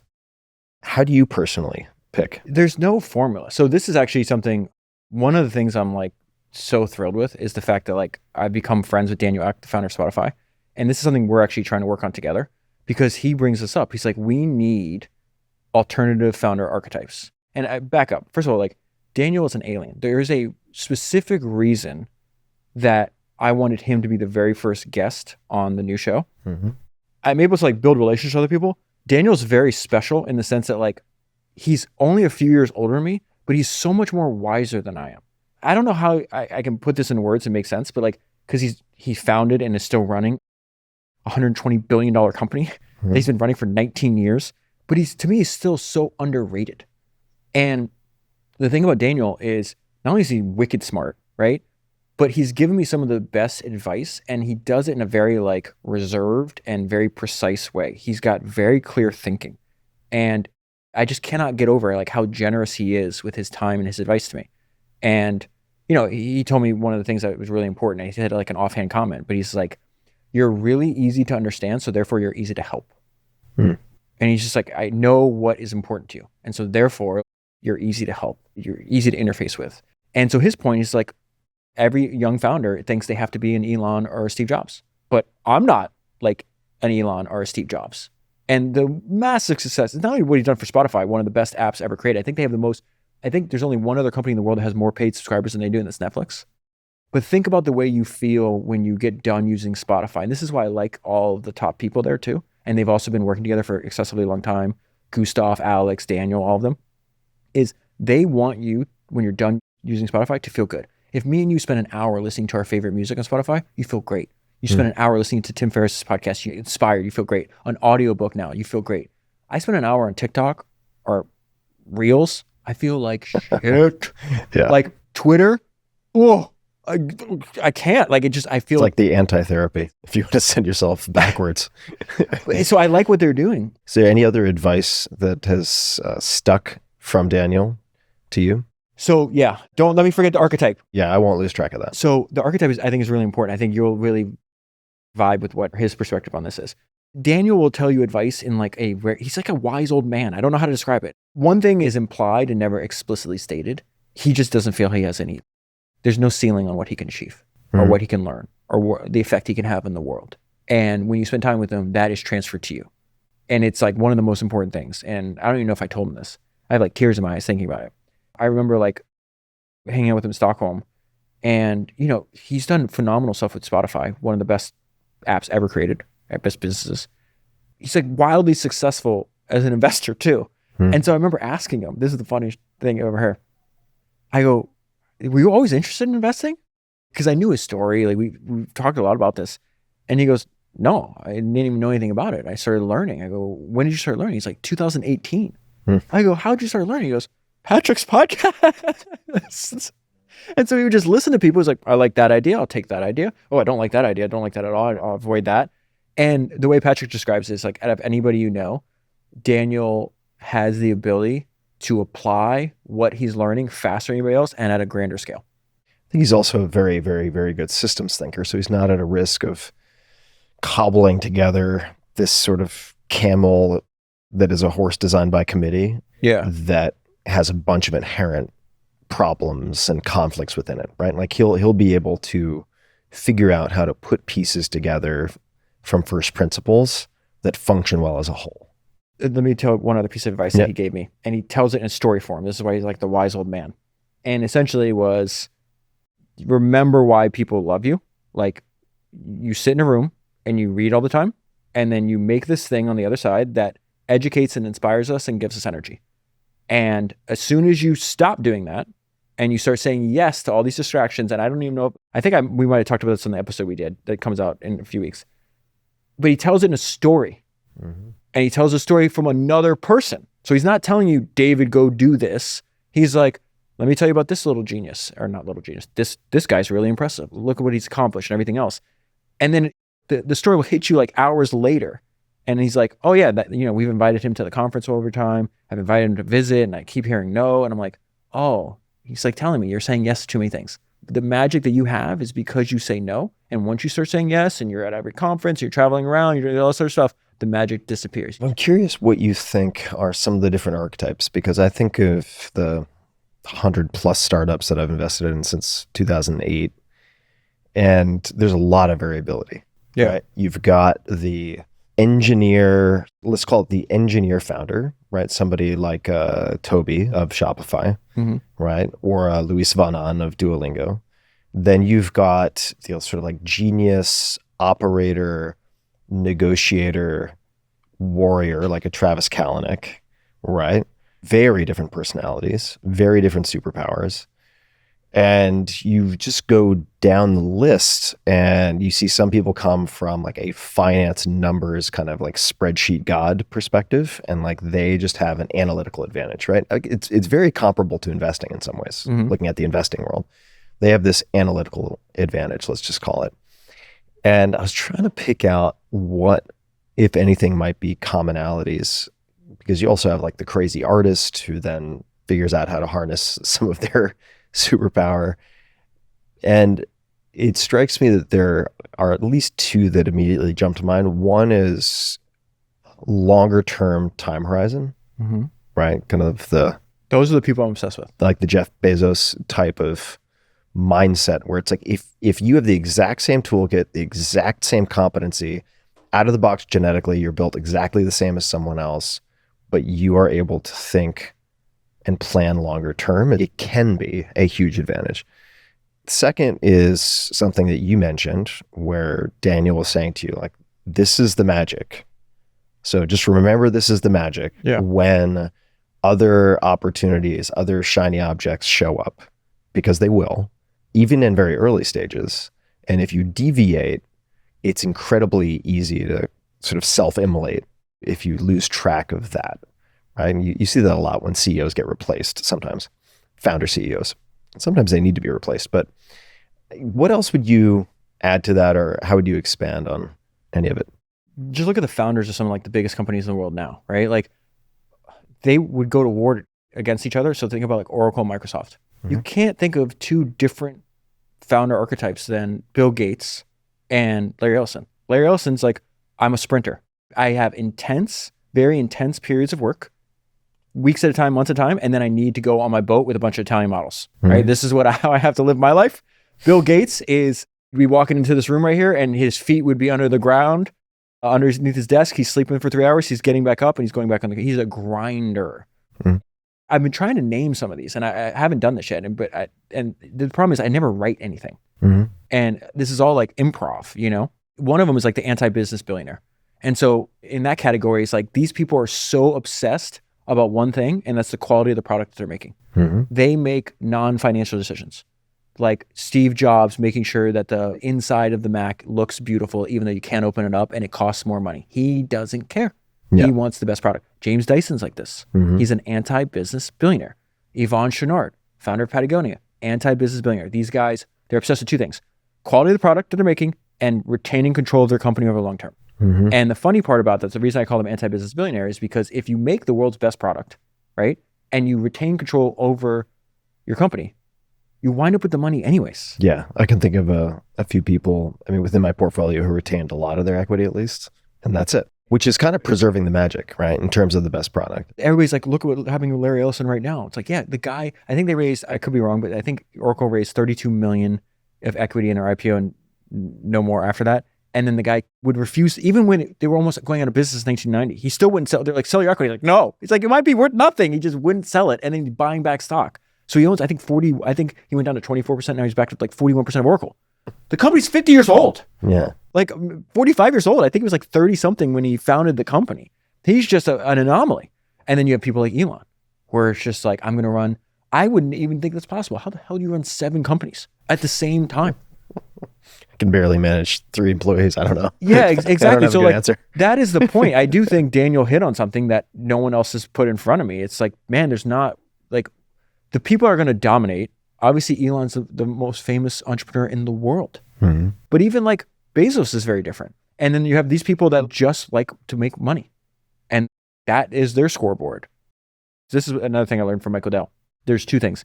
One thing you just said, where like protecting the magic. The advice that Dell gave me when I had dinner with him, and he does this in story form too, because that guy's been running his business for 41 years. 41 years. It's insane. And his whole thing is just like, you're not going to be taken out by competition. You're going to sabotage yourself. Entrepreneurs sabotage themselves. Yeah, and I the believe amount that. of people that were doing the same thing I was doing, and they were ahead of me. This is Dell talking. They were ahead of me. But then they got to 500 million a year in revenue, and they're like, I have a house on Lake Austin now. They're in the same city. They're doing the same thing as him in the same city. And they're smoking them. They're ahead of them by like a few hundred million, right? And they're like, oh, I can chill now. No, you can't, because you got Michael Dell right across the river, and he's not going to chill. That guy has no chill. He just, when I went to him, I was like, what the? I heard he's got this wonderful house in Hawaii. His son was telling me about this. And I was like, we were in Austin in July. You know. It's hot. What are you doing here? And Michael's answer is simple. He goes, I love my business. And my business is here. Like he wasn't being mean to me. He was like, well, that's a stupid question, David. Like I'm working. That's what I love what I do. This is what I'm doing. So one thing from his autobiography though, is that it really, I used to say it only works if you build a business that's authentic to you. And this is why I asked you about your inner monologue earlier, because I really feel the reason people do their best work usually later in life in business is obviously more experience, network, finances, everything else. But I think because they know themselves better. I think me and you, if we would have met 10 years ago, we would be different people, and we also wouldn't know each other, like know ourselves as much as we do now. Where like, I think I've built a business, and you have too, based on what I know about you, completely authentic to you. And that's the only way it's going to work over long term. And I used to say authentic, and then in Michael Dell's autobiography, which he narrates, by the way, the Audible is excellent. I listened to it 3 times before I read it to do the episode on it. And there's a guy named, I think, Lee Walker, who Michael brought in when Michael was 21. He was in his 40s. And he was like an older, wiser man. And he had to quit after 4 years. He's like basically running the company with Michael. And he's like, we're taking on IBM with $1,000 of working capital just from a shitty office in like the industrial part in like Austin, right? IBM's the biggest company in the world. It's the first, I didn't know this. It was the first company to hit $100 billion market cap. My back hurts. I'm losing hair. I can't sleep. I got digestive issues. Like Lee's dead after 4 years. And he goes, and Michael's excited. It's invigorated him. And that he gave me the line. He goes, because he built a business that was natural to him. I'm dying and he's thriving because it's natural to him and it's not natural to me.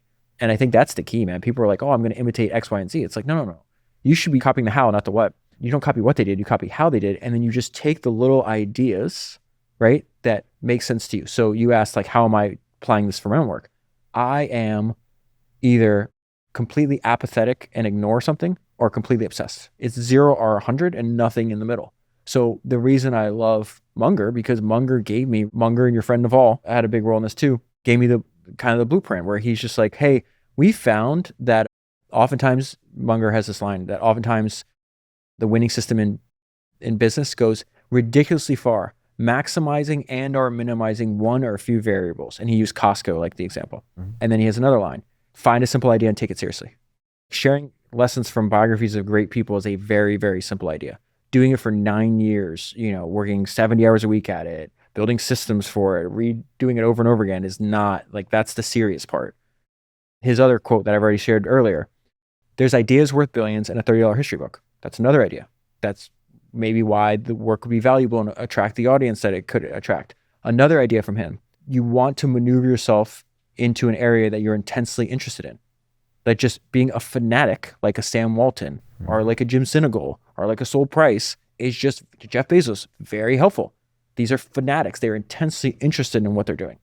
That is worth a lot of money. And I've become friends with Mike Ovitz, who's also one of the first guests on my new show.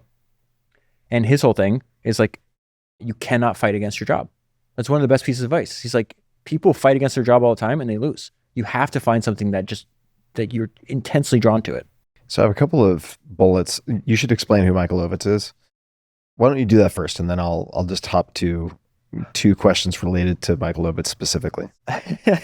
Michael Ovitz is a shark. He's one of the most intense people. I think he's 80 by now. Rick and I live very close to each other in Miami. Okay, and we always have breakfast at the same spot that I'm not going to say publicly. Yeah, good idea. And so we're hanging out. Can do a disinformation campaign. Yeah, it's always at Denny's. Yeah. Moon's over Miami. And so his phone's on the table and it rings and it says Michael Ovitz. And I gasp. I'm like, oh, because everybody knows who Michael Ovitz was the most powerful man in Hollywood at one time. He had like 75% market share, 90% market share. He was the most powerful agent. He's the founder of CAA, which still exists to this day.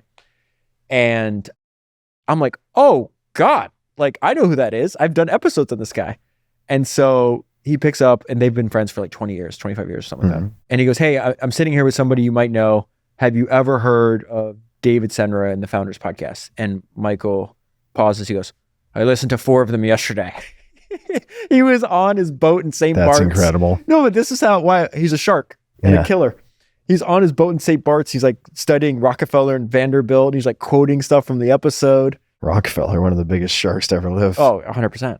And so we went up having dinner. And this is one of the things I asked him, because his whole thing is like, you're going to run through, you're going to meet thousands of people in your life. He's going to definitely meet way more people than I will because I'm an introvert. And he used to like call 300 people a day because he was like kind of running Hollywood.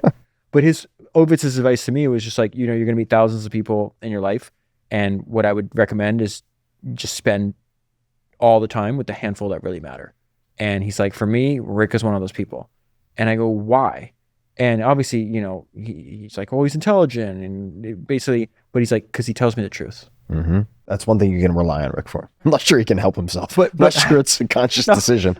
But in general, his whole point is like, when you get to be as famous and as well-known, as wealthy as Ovitz, everybody's going to kiss your ass. Yeah. Everybody wants something from you. They either want to tell you how great you are, or they want money from you, or they want you to sell, like buy something. And he's just like, there's so few people that that like truly love you for you and don't want anything from you. They just want to be friends, and they will tell you the truth. And this is the very dangerous thing that really successful people do. They surround themselves with people that don't tell them the truth. And this is an idea I got from Jim Casey, the founder of UPS. He realized that there's this weird like capture if you only talk to your top executives. So let's say you have 10 top executives and then they distribute everything else for the company. They work themselves in a position where they have the ear of the king and you hear nothing good. So he's like, I don't want to talk to them at all. He would stop and talk to he'd make his driver stop every time they see a brown truck. And he would talk to the people doing the actual service. Because he wouldn't get the bad news. Or they would tell them what actually is going on. Yeah. What is actually happening. And the crazy, impressive founders that I've been able to spend a lot of time with, most of them are 60, 70, 80 years old. Those are my favorite. I love them. They're not in their office. Mm-hmm. They're in their warehouses. They're on the factory line. They're in their stores. They're constant contact with the customer and the person delivering the service to the customer. They're not looking at a whiteboard with their executives. They're very practical, non-theoretical people.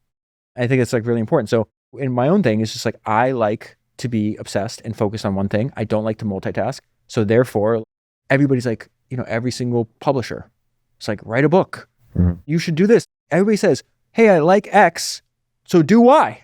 Yeah. And I'm like, but then if I do Y, I don't do X.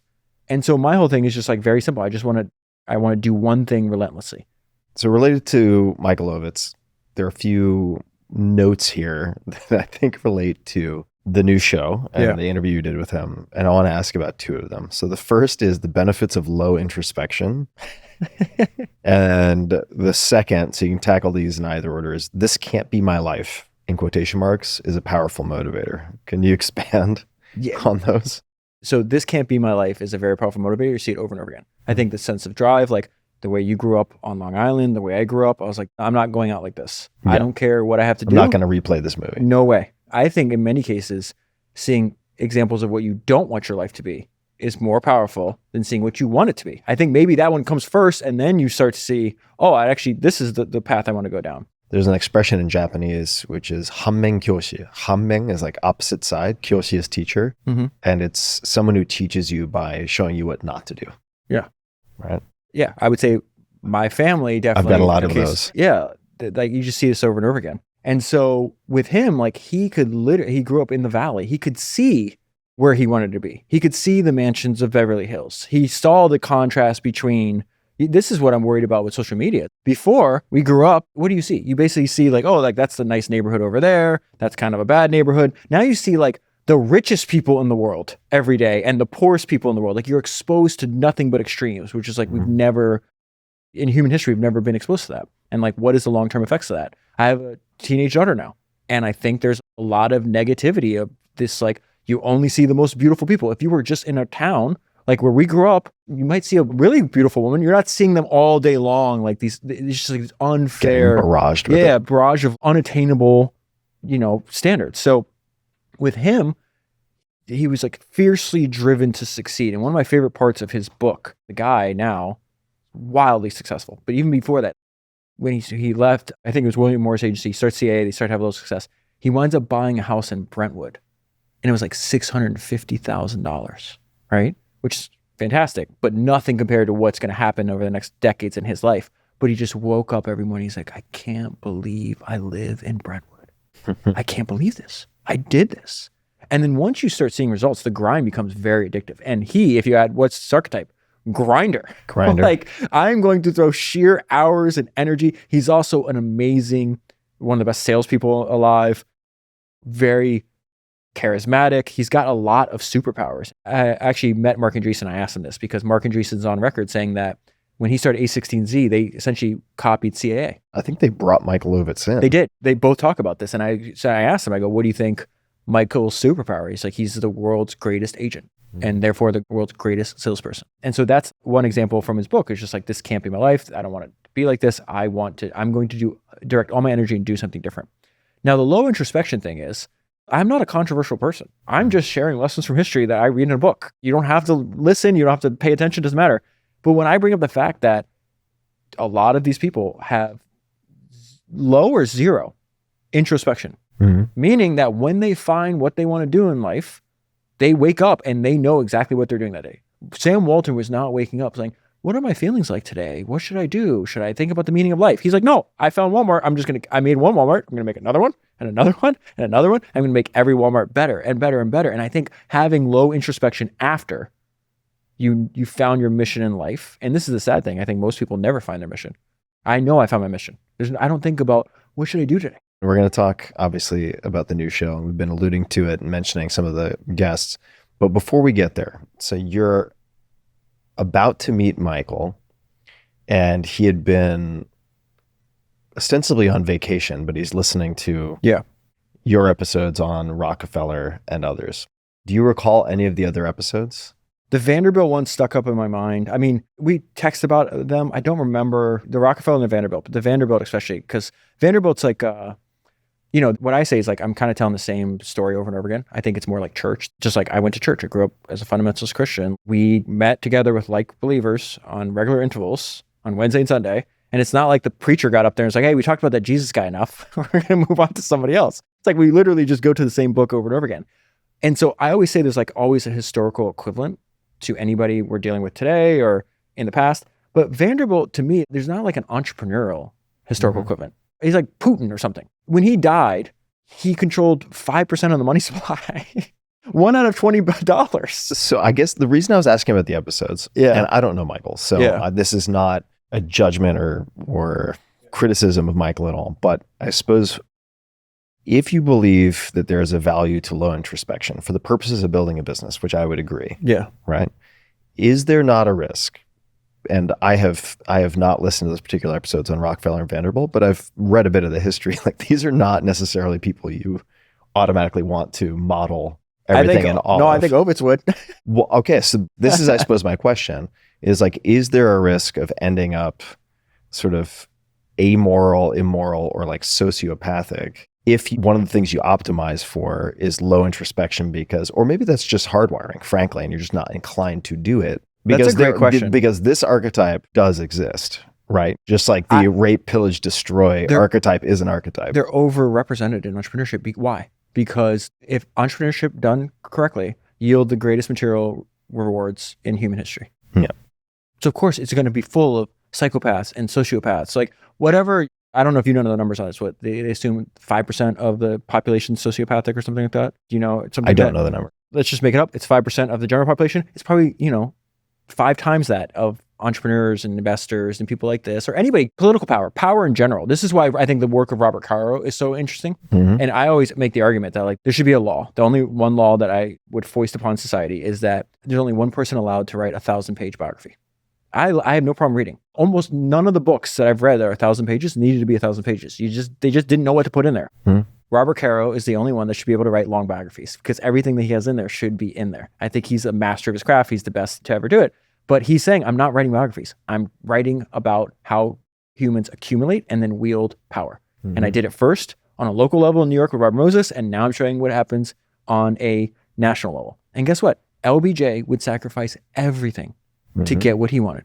Personal ethics, his relationships, everything. Stealing elections. Yeah. This is the wonderful thing about studying history.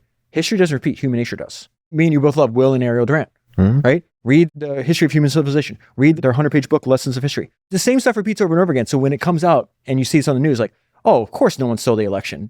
It's like stealing every election, like in all different countries.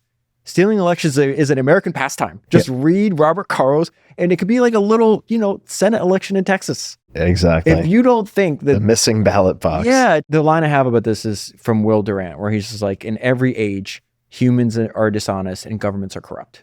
It's one of my favorite quotes from Lessons of History. In every age, nothing that we're doing is new. We're telling the same stories over and over and over again. You see the same people over and over again. So yeah, I'm sure there's a ton of people that read these biographies and that listen to my podcast that are absolute psychopaths. I don't think Ovitz is a psychopath. He's an extreme winner. He wants to win. The line may be pretty thin. Yeah, of course. Of course. I'm not saying he is, by the way. Yeah. Sociopath. It's just that, just like you were mentioning, you can convince yourself of a bad idea very compellingly, just as you can a good idea. It's like when you start to get into the gray waters of morality, like as winning compounds upon winning, oftentimes the person who cares less about other people wins if they can discard that consideration. 100%. That's been true in the past.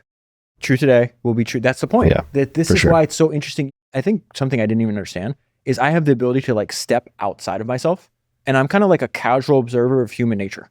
I want to ask you, and then I'm going to hop to questions about podcasting on the new show, about how you think about assessing leaders, entrepreneurs, reading biographies or autobiographies, and figuring out what people claim as things that help them to succeed actually help them versus hindering them. In other words, like what are the because of versus the in spite of? So for instance, if high disagreeability or low agreeability is common across a lot of founders, to what extent can you point to that as one of the causal factors for their success, as opposed to just an emergency brake they had on causing all sorts of problems that they managed to overcome? So they succeeded despite. How do you think about separating those two things? One of the things I love about James Dyson, who is a hero of mine, it's the person that on the planet that I want to meet that I haven't met. The number one is him. And what I love about him is like how stubborn he is, because I see myself in that, right? And it turns out his stubbornness worked out for him because he had the right idea. But this is where it goes back to like, you can't blindly copy. There's no formula. There's no track. So it's like, he's stubborn on an idea that was a great idea. It just needed more time. You could be stubborn on an idea that's terrible and going nowhere, and then you did the exact same thing for the exact same amount of time. And on the other side of that, he has one of the most valuable privately held companies in the world, and you have a miserable life. There's no answer to that. There's nobody coming to save you. None of this shit works if you can't trust your own judgment and figure things out. That's why when people are like, oh, more people should be entrepreneurs, I don't know about that. I want to like encourage the people that think they can do it to do it. But I think in many cases, most people should work, like they should choose a different path because it's very, very risky. Like Todd Graves, the Raising Cane's guy I told you about, right? His whole thing is entrepreneurs should have higher risk tolerance. James Dyson, multiple times, risked every single possession he had to chase his dream. He signed over his house multiple times. If he failed, they could have been homeless. It worked out for him. Todd Graves had this crazy way to finance the first 28 Raising Canes, where essentially he goes to an angel investor. He goes to Tim Ferriss and says, hey, you going to give me $200,000 loan. Okay. It's going to be subjugated loan to the bank. I'm going to guarantee you a 15% return on the $200,000 for X amount of time. You say, oh, that sounds great. If you're paying me 15% on my 200 grand, but you don't get any equity. I take that 200,000 equity that I have from this document from Tim. I go to a bank and say, this is as collateral, loan me the other 600 grand or whatever the number is to get this up and running. And he did that for 28 times. And he's like, oh, I'm rolling. Leverage up to his eyeballs. What's the problem? I open up, every time I open a new Raising Cane's, there's a line out the door from day one. Well, then a little thing called Hurricane Katrina comes. And guess where? 28 of his restaurants are all in Louisiana. Yeah. And he almost died. And he says, if I didn't come out of that, there would be no story. It'd be gone. And then I guess the second part, I don't know why this popped in my mind, but when you're reading history, right? We're reading about stories that happened 100 years ago, 200 years ago, 50 years ago. Some of them are from that person's own mouth. Like imagine if you tell your own life story. Here's the good part. You're going to hide the bad. You're human. Yeah. Right. And so people are like, well, how do you know if what you're reading is true? The line is like, if you think the news is fake, wait till you read history. It's like, it's just old news. My idea is like, we're not taking a test at the end of this. I'm not saying like, did this actually happen in 1912? It's like, is the idea behind what he's doing a good idea for me? Yeah. And so like the example of like Rockefeller, right? That you see that Elon used, where like Rockefeller tells the story. I don't know if it actually happened, but he tells the story where they would have to solder closed the barrels that they transport oil in. And he goes up one day and he says, how many drops of solder do you use? He's like, I use 40. It's like, have you ever tried 38? He's like, no, you've never tried 38. Can you try 38? They tried 38, it leaks. Okay, try 39. They tried 39, doesn't leak. That one drop of solder at the time of the business saved him, $2,500 a year. The business grows and compounds for the next 3 decades. And now he's saving like, hundreds of thousands from that. Did that actually happen? I don't know. But that's a good idea to find the limit. To actually, hey, maybe I should control my costs a little bit more. Maybe I need to actually see if I can do this in a more efficient way. I don't know if it happened. I just want the idea behind it. Just to reiterate what you're saying, it's tough to separate the fact from fiction, right? And then sometimes this is actually why I just read fiction. Because I'm like, there still are truths to extract, right? There are principles that you can extract from, this is now cliched because it's been made into a popular movie, but Dune or Stranger in a Strange Land. Like you can actually pull a lot from just straight up fiction. And then when it comes to the business side, because I've read so many, not as many as you, but tons of business books, still have my early copies and my notes from those books with Losing My Virginity, Richard Branson, early Yvon Chouinard, I think it's Let My People Go Surfing, etc. Still have all those books. And part of the reason also that I like early biographies, so let's just say like hard drive on Bill Gates versus a later, I don't want to say sanitized, but let's say sanitized version where I'm going through this right now. Right? Where it's like, look, Warren Buffett, love the guy. He's turned himself into like the aw shucks grandpa neighbor who takes his garbage out in a robe, but he's a killer. Yes. And I remember reading, I think it was The Making of an American Capitalist way back in the day. And the story that stuck out, and I hope I'm not inventing this, I don't see why I would, but his routine was to go home, walk upstairs, and read. Step over his children. Exactly. So I was his son who step fallen down the stairs, is like sprawled out like a chalk outline at a crime scene, steps over his injured son to go upstairs to do more reading of S1 filings or whatever he was doing. You bring up something interesting. This is why I don't believe them when they say they have regrets at the end of their life. So if I read Making American Capitalist, right? Excellent book. I think that's actually the best biography. It's so You good. read Snowball after his wife leaves him and he says, the biggest mistake, if I could go back and live life again, the biggest mistake I would do, I would change whatever I need. So I think her name was Susie, didn't leave me. No. Yeah. I don't believe you. I don't buy it. No, none of them. When they all say like Leonardo da Vecchio, the guy that started Luxottica, I think I had to like translate it from Italian. Some of these biographies are in different languages. And so like, again, go back to differentiation. What can I do that no one else is doing? Yeah. Like we've translated the Red Bull book from German. Which was awesome, by the way. I listened to that. I appreciate that. He gets to the end of his life. He was an orphan. Dad dies young. What was the company again? Luxottica. I don't know what that does. So they essentially monopolize glasses. Everything. Mark Zuckerberg just invested, I think, $3.5 billion for like 3% of the company. Wow. And so for essentially 60 years, he just a slow, methodical, Rockefeller-esque march through the entire industry till he controls every single component of eyeglasses, sunglasses, everything. It's like completely dominant. And he gets to the end of his life. He's like, oh yeah, like the one regret I have is like, he's married multiple times. I think there's like a 50-year gap between his oldest son and his youngest son. So it's like, he's like a wild boy. But he's like, the one regret I have is like, I didn't spend more time with kids. No, that's not, you wouldn't change a thing. It's not true. Yeah. It's not true. I don't think they could. That's what you just said. It's like, maybe they didn't have a choice. Maybe it's just hardwired.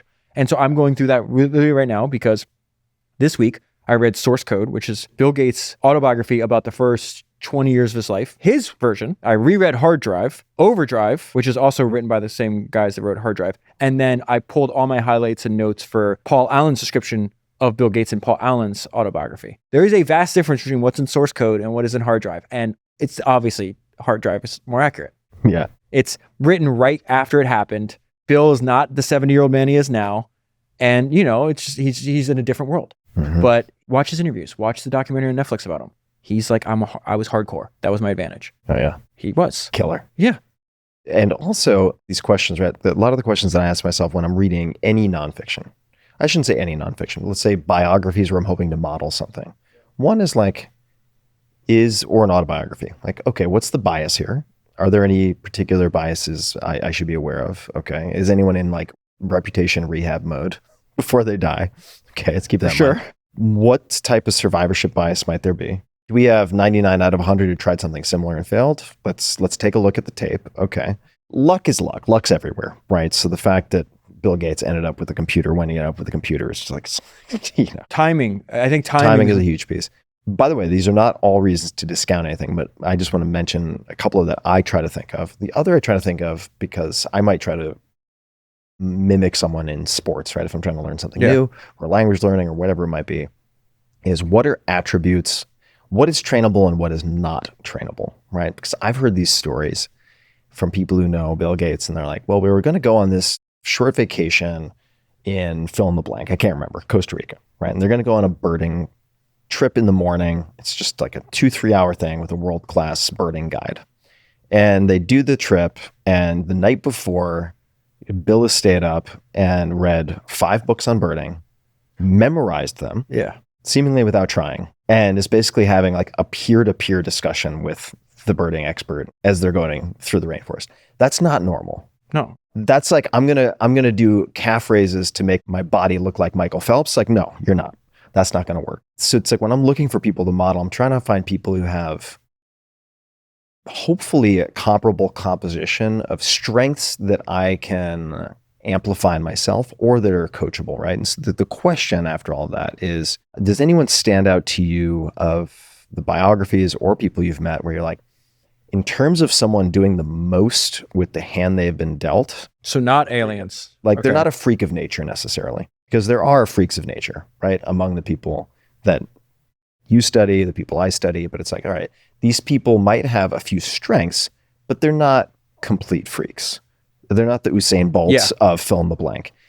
And man, oh man, did they play their hand well. They're just so good at playing the hands that they are dealt. That person. Does anybody stick out? Sam Walton. All right. Sam Walton's one of my favorite entrepreneurs. He had this crazy idea. He obviously didn't know what Walmart was going to turn into. But one of the ways they avoided all the inheritance tax is if you give away the equity before it's valuable. So if you look at, the last time I checked, if you look at all of the Walmart equity owned by the family, that means the wealth that came from his idea would be like $432 billion today if it was consolidated in one person, right? And when you study Sam, he's like obviously smart, but he was just like, he didn't really know what he was going to do. Then he had this idea, it's like, well, maybe I can be good at retailing. And then he starts out in Newport, Arkansas with one store. And this is what drives me insane about the modern day entrepreneurship industry is like how they start out with weird goals. Like, I'm going to build $1 trillion company, or I'm going to be the fastest person to 100 million ARR. And it's just like, okay, but none of these people talk like that. Like you're doing it for the wrong reason. So you probably won't get there if that's just the case. Like what Jerry Seinfeld says, like if you're just doing it for the money, you only get so far. And with him, he was just fascinated by stores and trying to make it a little bit better every day. Well, he was on vacation, right? He would didn't matter where he was, he would go into a retail store. His kids tell the story. It's just like vacation was essentially driving to different towns and checking out different retailers. The most important thing about his story, one of the most important things, is this idea to go slow now so you can go faster later. And so you're like, okay, the beginning of his career, he's like in one tiny store. I think they start doing like 25,000 a year. 25,000 a year in revenue. I think he gets up to like 250 grand. It took him 5 years. But for 5 years, he just had one story. It's like experimenting, understanding, trying to figure out what the different parts of retail are, because there's no such thing as discounting and wholesale and all this other stuff that he was doing that he's going to do later on. And then what's fascinating is later in his career, after Walmart, he then takes that idea. He goes and visits Sol Price, who we mentioned earlier. He takes that idea. He's like, oh, this is a great idea. I'm going to do this. He does Sam's Club. And in that same 5-year period, so you have the first 5 years, one store, separated by maybe 40 years in the career. That second 5 years when he's starting something else, in that 5-year period, he doesn't have one store. He winds up doing, I think, 100 stores and like 7 billion in revenue from this new category, because you see him learning. And so like, yes, I think he was brilliant, but he's not memorizing 5 books overnight and doing that. This is like mine. One of the reasons that I do what I do is because Munger became a hero, and he talks over and over again about being a biography nut, that he read more biographies than anybody else. I got to spend 3 hours inside of his house, right, talking to him right before he died. I don't care how many biographies I read, how many books I read for the rest of my life. I cannot have a brain like him. I will never have a brain like him. Anybody at 99 is going to have some level of cognitive decline. You know what one of my first thoughts was about an hour and a half into the conversation with him was, this guy had to be terrifying when he was 60. Yeah. Terrifying. Terrifying. Think about this. Everybody that I know, when I get to meet fancy people, I always ask them like, who's the smartest person you know? What's the best business you know? And it can't be like Apple. It's like these interesting, weird things. And every single person that says, if they have no Buffett and they don't tell you it's Buffett, they're wrong. And Buffett chose this guy to let him mold and shape his thinking. What does that tell you about his intelligence? And I remember, because this is what I do. Again, I'm like laying bricks every day. I don't think I'm a brilliant person. I just like show up every day and don't quit. And so once I find Munger, I read I read some of the books. I read every single book on Munger. Then I reread my highlights over and over again. So my days, I wake up, work out, read for a few hours, have lunch, then reread past highlights in the afternoon. All my social media posts are just me rereading highlights. I read every single book on Munger, then I reread all the highlights. But then I read all the books he tells me to read. Because he'll tell you, read Les Schwab. He'll tell you all these things. He'll tell you Henry Kaiser. I was like, who the hell is Henry Kaiser? Henry Kaiser started 100 companies. He built the Hoover Dam. He built Liberty Ships. I go, what? By the way, just the fact that pretty much everyone listening to this podcast will have no idea of who that person is. Yeah. Just underscores, I think, how ridiculous it is to get overly fixated on legacy as an excuse for all sorts of behaviors. Yes. Nobody's going to remember you. No, I'm anti-legacy and I'm anti-family dynasty. I think bequeathing your kids a bunch of wealth that's another story for another day. But okay, 100 companies, right. Hoover Dam, which by the way was made in what, like 8 years or 12 years or something? I mean, some insane time span. And so then, first of all, I'm freaked out. I'm there. It's me, 2 other young entrepreneurs in their 30s. And they had both met Charlie before. And then I'm like 10 minutes in and I'm just like, I just couldn't believe what's happening to me. I'm like, that's fucking Charlie Munger over there. And then he's looking at you because he's like blind. And so if he's looking at you like this, he's not looking at you. He's got to go like this and this, because then he's got to look through his glasses. So when he's looking at you. And then my friend looks at me, he's like, get in here, like do something. I literally sat there, and me not speaking for 10 minutes, it's really hard for me to do. There's a reason I do monologue podcasts. Yeah. So then I see we're in his library. So then I'm like, oh, this is my savior, because I've read all those books behind him because he told me to read them. And so this is why I said it doesn't matter what I do. And this will answer your question along the way. I start asking questions about Henry Kaiser and all these books. And he knows the revenue. He knows the partner. He knows how the business ended. He knows the mistakes they made. And then I go, Charlie, like, when's the last time you read these books? And he's like, 15 years ago. And then I go, when we're shifting from the library to dinner, I was like, Charlie, can I go through your library? He's like, of course. And he's just sitting in his chair, and I'm going through the books, and I open them, no notes. Different stock. Different stock. Oh my God. All right. We are going to get to the things I promised, but I have to ask you, so in addition to smartest person, best business, what are some of your other go-to questions when you meet the fancy folks? It's who's the smartest person you know? What's the best business you know? I actually got to spend some time with Eddie Lampert. Eddie Lampert at one time was thought to be like the next Buffett, and he was mentored by Richard Rainwater. And I find Richard Rainwater really fascinating because Richard Rainwater has great name too. Oh, excellent. First of all, there's no biographies on him. He died rather young.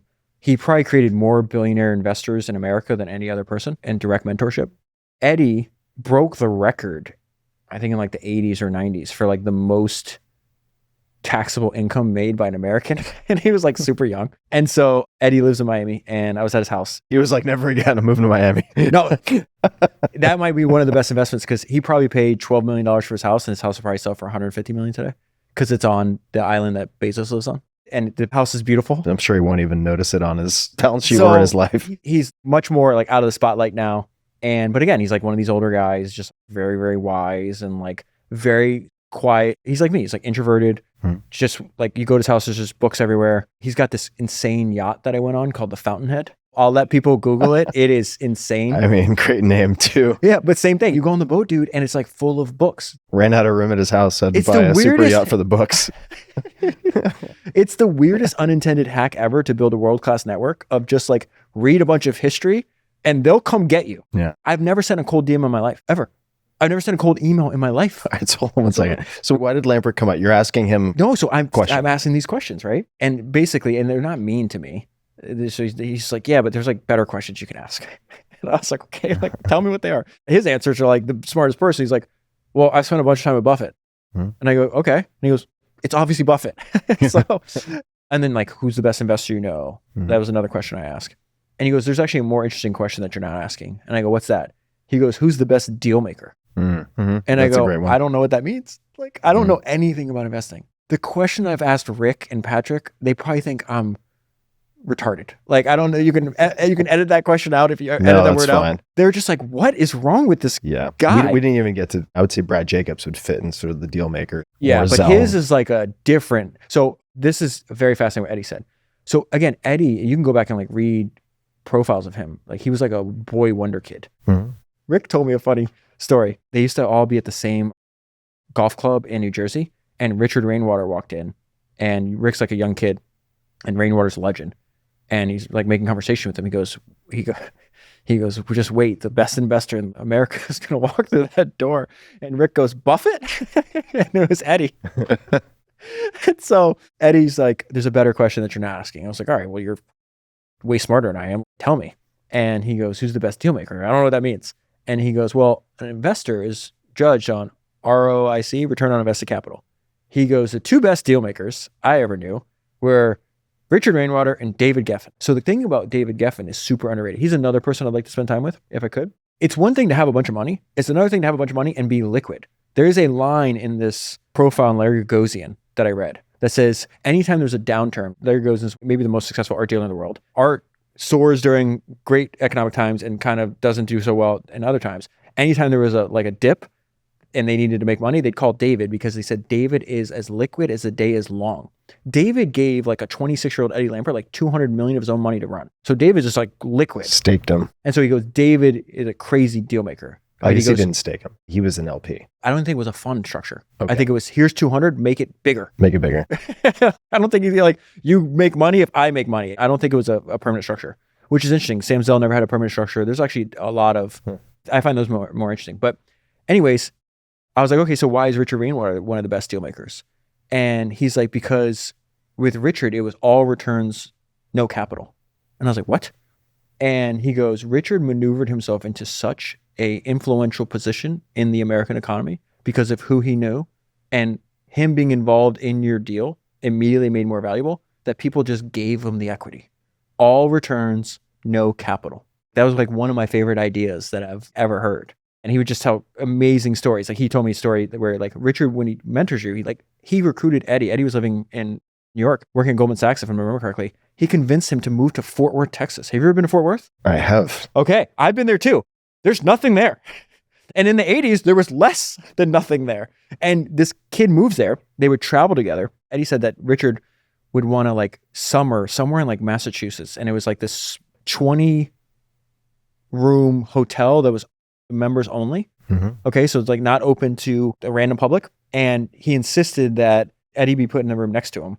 And one day, a bunch of guys knock on Eddie's door while he's in the room, supposed to be like working and like researching. And they come in with a bunch of tools. He's like, what are you doing? He's like, Richard wants us to put a hole in this wall. And Richard didn't want to go in the hallway and walk around to Eddie's room. So he made them knock a hole and then installed a door so he could just go. He could have direct access to Eddie just with the door. that didn't exist. That's incredible. He just had all kinds of crazy stories. All right. So not Buffett, not Munger, smartest person. That I met? Smartest person, let's revise that and just say if you could pick one person you've met to be like your coach / Yoda. Oh, Daniel Ek. Daniel Ek. Easily. All right. That was fast. Again, Brad Jacobs gives me great advice. Michael Dell would give me great advice. Todd Graves. But like, this guy is around my age. Yeah. The gap between us is so obvious when you solve for that. And again, I just think of like the stuff he does, his clarity of thought. I greatly admire the product. I like products. I guess we should back up like what is actually important to you. I don't actually give a shit how much money you have. Mm-hmm. I know a lot of people and I love these. We're in New York right now. Some of my favorite people. I like the PE guys way more than I like the VC guys because they're just more honest. The PE guys, they have great lines about this. They go, VC gets all the attention, PE gets all the money. And then they're like, the VCs are lying because they say the founders are the customers. No, the LPs are our customers. Yeah. The founders didn't give you any money. Then the PE guys are just honest. Why do you wake up every day? To maximize the value of my LP dollars. Yeah. I don't want to play that game. I don't want to play it at all, but I respect their honesty is refreshing. You know, their scoreboard is I have $6 billion and I'll be better if I have 8. I am obsessed with product. The fact that I work on my podcast for 7 days a week, the fact that I hand edit the transcript, Mr. Beast, he's like, you're stupid. You need an editor. You need all these other things. And like, I just am obsessed. It's like, you don't work all your life to do what you love, to not do it. I don't want to outsource stuff. I like the craft of making the product. I'm very proud. Like some people might consider this embarrassing. When my Spotify Wrap comes out this year, the #1 podcast on that is going to be my own.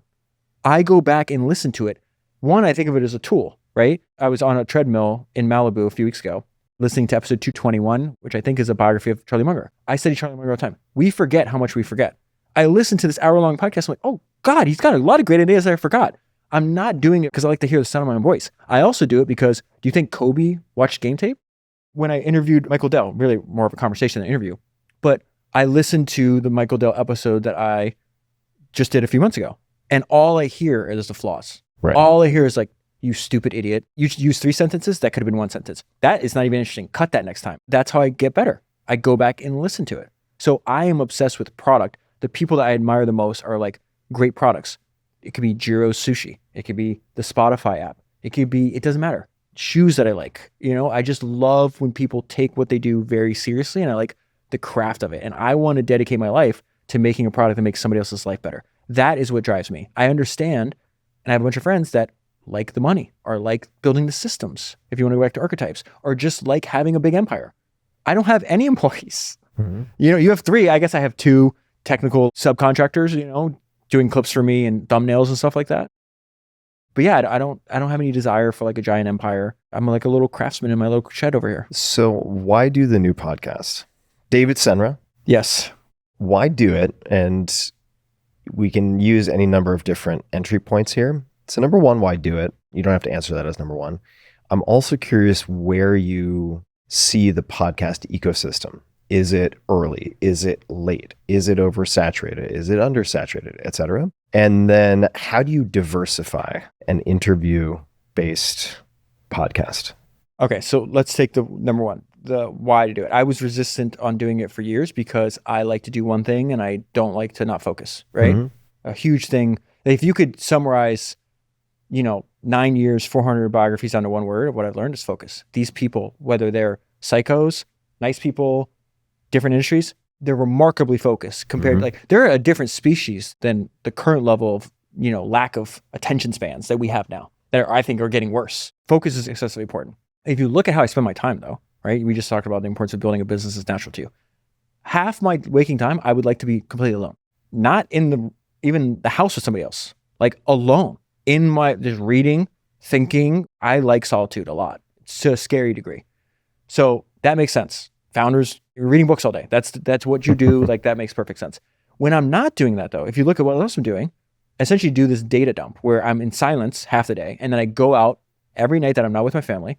I usually have dinner with another founder, usually that I met through the podcast.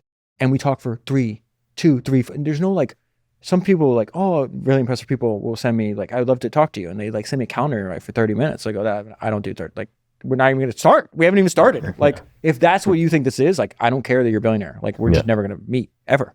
And it's always super long from the very first time. First time I can mention all these people, we talked for a long time. So I'm doing this anyways. And for years, people like Patrick were like, you stupid idiot, you should be recording these. This is crazy. And so there's two things to answer your question that happened. One is the first time me and Patrick grabbed dinner in New York with Daniel Ek, okay? We talked for 4 hours. Mm-hmm. And we get in the car because we're leaving the city, going back to Patrick's house because I'm going to spend the night there before I go back home. And the first thing Patrick says, and again, the piece of advice that Charlie Munger gave us when we were at his house, he's like, your job at your age is to build a seamless web of deserved trust with other people who are like you. He's like, everybody knows that me and Buffett, I met Buffett when I was 35, he was 28. What they didn't understand is there's a bunch of other guys around our age that we built the same level of trust with and we did life with and did deals with forever. Most of them were dead by the time I met Charlie. And so relationships are very important. And Munger has a line that trust is one of the greatest economic factors in the world. I've never heard anybody else say that. That's a truly unique idea. I agree with that. And so like there's a level of trust that I am very standoffish. People call me a turtle. Like I get my shell, right? Once you've penetrated that, I have a level of trust that you want what's right for me. There's no like weird competitive vibes here. We're not secret adversaries. Like I want to see you win. And we get in the car and he's just like, God damn it. You need to record these. And he's like, I've known Daniel for 4 years.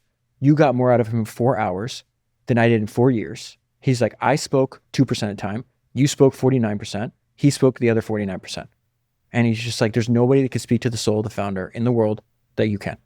And it's because he says something and it's not what he's saying. It's what Henry Ford did here and Henry Chrysler did there and Jim Casey did over here. That's how my brain naturally works. So I was like, okay, that was interesting. And then part of the conversation was, Daniel saying I wasn't doing video. 375 episodes because I didn't want to I'm not doing it for fame. I'm introverted. And Daniel was just saying in a very nice way, what are you doing? Like, stop riding the fence. This is the game that you chose. And I have the data. Video obviously is important in podcasts. Like, you're lying to yourself again. The importance of somebody telling the truth. I want people around me to check me. I don't want sycophants, And I'll tell you the second person that influenced me that calls me and checks me all the time. And so that got in my mind for a while. I was like, okay, that's interesting. And I get sad when I don't podcast. I would like to podcast every day and I can't because I have to read an entire book before I sit down to make an episode. I cannot make more than 52 episodes a year. I just can't. I can't read. People are like, you must read fast. No, I read slow, 25 pages an hour at most. And I have to do all the other shit I just told you I had to do, like the highlighting and like, how long this takes? It's like taking photographs, putting it in to read wise. Yeah. Right. And so then something that's important to me is it's like, I'm not a political person at all. I don't even read the news. I will find out the important stuff. If there's a pandemic, I'll hear about it. If there's a war, I'll hear about it. Other stuff, no idea what's going on. I have no idea what's going on. I'm purposely aloof. But one thing that I am passionate about is that entrepreneurship is good for the world. As long as you're spending your time building, because all business is, you mentioned Losing Your Virginity by Richard Branson. He has the best description I've ever heard of a business. All a business is an idea that makes somebody else's life better. And therefore there's always opportunity because there's infinite ways to make other people's lives better. And so that's what I'm trying to do. And so another person I've become close with is Jared Kushner. We live in Miami together. We went and met for dinner and Jared's like a really smart and like buttoned up guy. And again, I don't pay attention to politics. So like the way I met him is actually, he reached out to Rick and it's like, I'm a huge Founders fan. Can you see if David would speak at my company offsite? A lot of companies ask me to speak at their company offsite. I didn't know anything about Jared. All I know is that people on the internet like to argue about him because of the Trump stuff. But I judge people on how they are with me. This had to happen to you where you were like, that person's great. And you deal with them like, oh, that guy's terrible or vice versa. I've had both. Yeah, exactly. So it's like, I'm going to go into this. I'm not going to do the research. I have no idea about all this stuff. I'm just going to see how this is going to go. And then we hit it off right away. And he was like, try to pay me. I was like, no, like, I'm not like, it's in Miami. I can drive over there. I can talk about this shit all the time. I like talking about this. So like, and then we just built a relationship and a friendship from that. We have similar interests. We meet for dinner one day and it's right after, basically he went and spoke at this conference in Miami and he thought he was going to go talk about his new fund. And he thought he was friends with the guy and the guy's like selling tickets and making money off his name being there. And like, it's not like you're paying the speakers. And the guy like essentially ambushed him and starts asking questions like, how can you do business with Saudi Arabia? They chop up Khashoggi and all this other stuff. And then before the talk was even done, his social media team was like clipping it and like sending it out and like press releases. What a mess. So I show up at this dinner And Jared's always buttoned up and, always got his shit together. And he's just like, what the hell is going on here? And by the time the dinner ends, it's everywhere. Yeah. And again, I'm like, this is weird that the business and tech press in America, they hate business and tech. They like cover things. I'm an enthusiast. I'm not a journalist. I'm not a critic. I read books all the time where I hate the person. You'll never see me do a podcast about it. I want to talk about stuff I like, not things I hate. It's a weird thing to go through. Like, imagine waking up every day and your job is to like cover people that you secretly like wish you were. There's just weird stuff that around this, right? And so we had this idea at dinner. I was like, there should be a place where like, I'm not talking about sycophant. I'm saying, Todd Graves, people make fun of him because he says that God made him good at chicken fingers and that he's living a chicken finger dream. And he thinks it's a mission. But I'll tell you what, he believes it. He's been offered billions. He owns over 90% of that company. He will never sell that company. Mm-hmm. He's not doing it for money. He's doing it because he wants to make money and he does a lot of great things in the community. And I think people should know this guy exists and his ideas should be spread. That's a good for the world. So those two things happened. And I'm like, oh, this is interesting. I have this weird base of knowledge. So the way Jared describes it is talking to you is like talking to 50 of history's greatest entrepreneurs at the same time. Because like we'll talk about something and same thing you see, I do. And then Daniel's way of saying that, he's like, you're like a LLM trained on history's greatest entrepreneurs with the temperature turned up because you're crazy. And so it makes it like entertaining. I think that's no small contributor to why you have a diehard fan base. Like it's the pulpit preacher kind of fervor that you bring to it. But I didn't understand that until I thought about my childhood. When people say they go to church, that's not the kind of churches I went to. This really gets me sad and where I was almost crying earlier. My mom deserved a better life. She didn't deserve to grow up with the monster of her father and frankly, the bitch that her mom was. Mm-hmm. The one thing that I remember about my mom's mom that she said to me was that I was a faggot. Mm. That is literally the only memory I have. She was mentally ill. You'd go to her house, National Enquirer and like all those things that, there's National Enquirers like the Sun and all this other stuff that you get like right when you go to the grocery store. She was like a hoarder. So you'd go in the bathroom and like stacks all the way up to she wouldn't throw them out. Yeah. But she read them like we read the Wall Street Journal. Like you assume the stock is what they said the stock price is. She'd read it like, this is true. Like Bigfoot is true. I was a kid. This is the memory. I was the age when Clinton was in the White House and she was convinced that Clinton was gay and his wife was lesbian. Mm. And so she saw like conspiracy everywhere and she would direct that at her grandchildren, which is like monstrous. And so my mom deserved better. And then the problem was my mom didn't have an education and she was a very naive person. And so she turned to the church. But the church she turned to was like, do you know who Benny Hinn is? I do know the name, yeah. Okay. That's, you come up there and he blows on you and you don't have leprosy anymore. Or he hits you in the face, does this thing, and you can walk now. All this stuff was acting. They caught these people over and over again.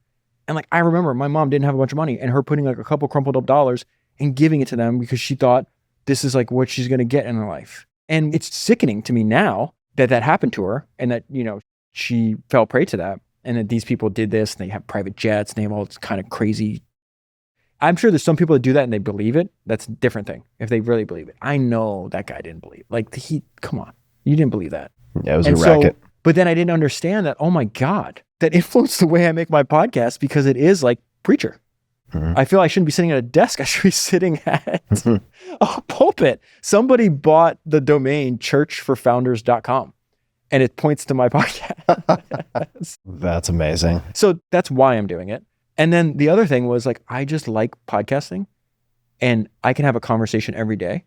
So we're going to start out like every other week and then move up to every week. And then I want to be having multiple conversations a week. That's what I want to do because I'm doing it anyways. Let's just put a microphone there. And it's not an interview. Yeah, there's some questions I have for them, but it's like a conversation. The idea that I'm going to do a business show interview and compete with Patrick, I think he's the best interviewer by far. He's so concise and perfect. And like, he's just really good at it. And I like to talk. I want to talk 49% of the time. How will you balance the two shows? Because it seems like Founders Podcast takes a lot as it is. Yes. One of the benefits of that format is, now this might put a cap on growth to some extent, but if you're not playing the video game, it removes a lot of complexity, right? You don't necessarily need to travel. You just read. You enjoy your solitude. You do some long form audio. You can have notes in front of you. You can be picking your nose like as you take a deep breath. there's a lot of flexibility there. How are you going to balance the two without sacrificing founders? Like snuffing out the magic X when you're working on Y? That's a great question. And it's something I was like very concerned with. And that's why I said no for so many years. And so then you think, like, if you said yes, then how would you do it? Instead of just blankly saying no. And there's a secret of dealing with me that everybody that knows me for a long time realizes. And essentially, like, it's like water on a rock. Okay. This is literally happened multiple times. So let's say like Patrick or Sam Hinkie would be like, I have this idea. And immediately like, that's the stupidest idea I've ever heard. And I'll be like really like aggressive and angry. It's like, stupid idea, terrible idea. Then they mention it like 2 weeks later. Now it's just dumb idea. Mention it again like a few weeks later. Silence. Then a few weeks later, like, hey guys, I have a great idea. It's that idea. It's their idea. So the slow bake. They're just like, they know. They're just like, okay, it's just water on a rock. I'll get to them. It's just going to take a while. So, and that the problem is now I've said that, they know that, and then you have other people that have to deal with me that like, I'm very difficult to deal with, obviously. You are too. I think like that's one thing we can bond over. And we don't mean, you're not trying to be mean. Just like, it's just a part of our personalities. And so the answer to your question is, Founders is a one person. So like I read, research, I record, I set my own mics, I do all the editing, I hand do the transcripts, I do everything. The only thing I outsource is that I think I have the clip guy I have is a little genius, a young kid living in Paris. His name's Maxim. He's incredible. And then I have somebody now because I have to play the YouTube game, which I hate. And I refuse to do and all this other, the YouTube thing. Like, I hate it. I haven't. Exactly. I've sort of cauterized myself on that side. Yeah. So like I won't do that kind of shit. I'd rather not get views. I have to see something and say, I would click on that myself. I'm not doing things for numbers. I didn't even know how many people were listening to Founders till like first like 6 years. I never looked. And then I started doing these big sponsorship deals and they're like, oh, I should look. And they're like, oh, this is great. But I don't like thinking about numbers. I don't want it to influence anything that I do. And so Founders takes 7 days. Usually I'm late on the episode. Something in common with Dan Carlin. No, I'm like 5 days late. He's 5 months late. God, man. Love you, Dan. You know that. He's literally the best podcaster ever lived. So what I realized is if I was going to do this, I would need a team. And I don't like working with other people because I am difficult. I can be mean. I just am. And I don't want to be mean. I really don't. Like you mentioned earlier, like not getting some of the bad personality traits from them, And I was worried. I've asked friends, like, do you think I'm like sociopathic? Am I all this? And like, no, you have empathy. You have a hard outer shell, but you're really soft in the middle. Patrick will tell you that. He's just like turtle. Yeah. When I was in Japan, we went to what's the ones where you have like 20-course meals? Oh, omakase. Yeah. It literally means basically, I'll leave it to you. Omakaseru is like, leave it to you. So you can use it that way too. Makaseru yo. Well, why do they call it omakase and it's like multiple? What does it have to do with? Omakase is you don't pick anything a la carte. You let the chef, you sit down and they just give you what they want to give you. Yes. So you're leaving it up to them. But then they come in after everything and they like want to talk to you about it. Oh, that's very un-Japanese. Okay. Yeah, that's probably for foreigners. Okay. So I mean, they might be like, this is this, and then they stop. But this guy was giving you a little mini TED Talks. He tried to give me to eat essence of turtle. It was baby turtle. I was like, I'm not eating turtle. Doesn't sound great. I'm not excited about essence the face of turtle. You just made should be the thumbnail for this. I feel like if David Senra doesn't work as a podcast name, you could have essence of turtle. So what I realized is I need a team. So what I could see is eventually going down. Like right now I'm making a new Founders episode like every 10 to 14 days, which is not good. And I try to do every week. The cadence probably should be every 2 weeks. Me and Rick were talking about this morning in regards to you the same way. It's like, what's that old apocryphal saying that I would have wrote you a short letter, but I didn't have time, so I wrote you a long one? Yeah. He says, me and you share that thing where it's like the reading's not taking longer. The recording's not taking longer. It's the editing before I do anything. It's this wieldy 15,000 word thing. I'm trying to get down to 5,000 words. It takes so long to do. So answer your question, could see a future where I'm never gonna stop doing Founders, where I have to reduce, it can't be 52 a year. Second and biggest thing is I took an idea from one of Rockefeller's biographies. So one of the things that I do that I also think is important is you read all the famous biographies, but you got to go through the bibliographies. Books are made out of books. Everybody has read Titan by Ron Chernow. In the bibliography of that, there's the best Rockefeller biography I've ever read. And I have 8 at the house I haven't read yet. I collect obscure Rockefeller biographies that I'll eventually get to. What's your favorite one? It's called John D., The Founding Fathers of Rockefellers by David Freeman Hawke. Better writer than a titler, I guess. Yes. 250 pages instead of 800, but all about what you really want to know. You don't want to know about where his grandfather was born. You want to know how he built Senra. Mm-hmm. And there's this idea in there that I've used called secret allies. And so this is going to answer your other question about podcasting, where he's at the beginning of the oil industry. It's the very beginning, and he's there. Rough and tumble time. Yeah, no one knows shit about oil refining. So what does he do? He goes and builds a network of secret allies with other oil refiners, and then eventually do something that's even more nefarious, which they start something called like the Oil Refiners Association of America or something. And then he gets himself elected president of that. It's like if we had a podcast reunion and I'm president of the podcast reunion, and then I go to you and like, Tim, what's your downloads this month? Okay, and how much are you charging for ads? And then who's your next guest? And he's getting all this data. Mm-hmm. So then he sees, that's a joker. I don't have to, that guy's already out of business. He doesn't even know we yet. don't have to worry about that guy. Yeah, that guy's a killer. I need to buy his company and make him a partner. And so this idea of secret allies, so I'm obsessed with podcasting. And so what I would go do, I'd go around and I would talk to any podcaster who would talk to me. Mm-hmm. And we talk about everything, downloads, ads, who you're selling to, how you're selling, who you're using for editing. Maybe that's the spider sense I got. No, I'm kidding.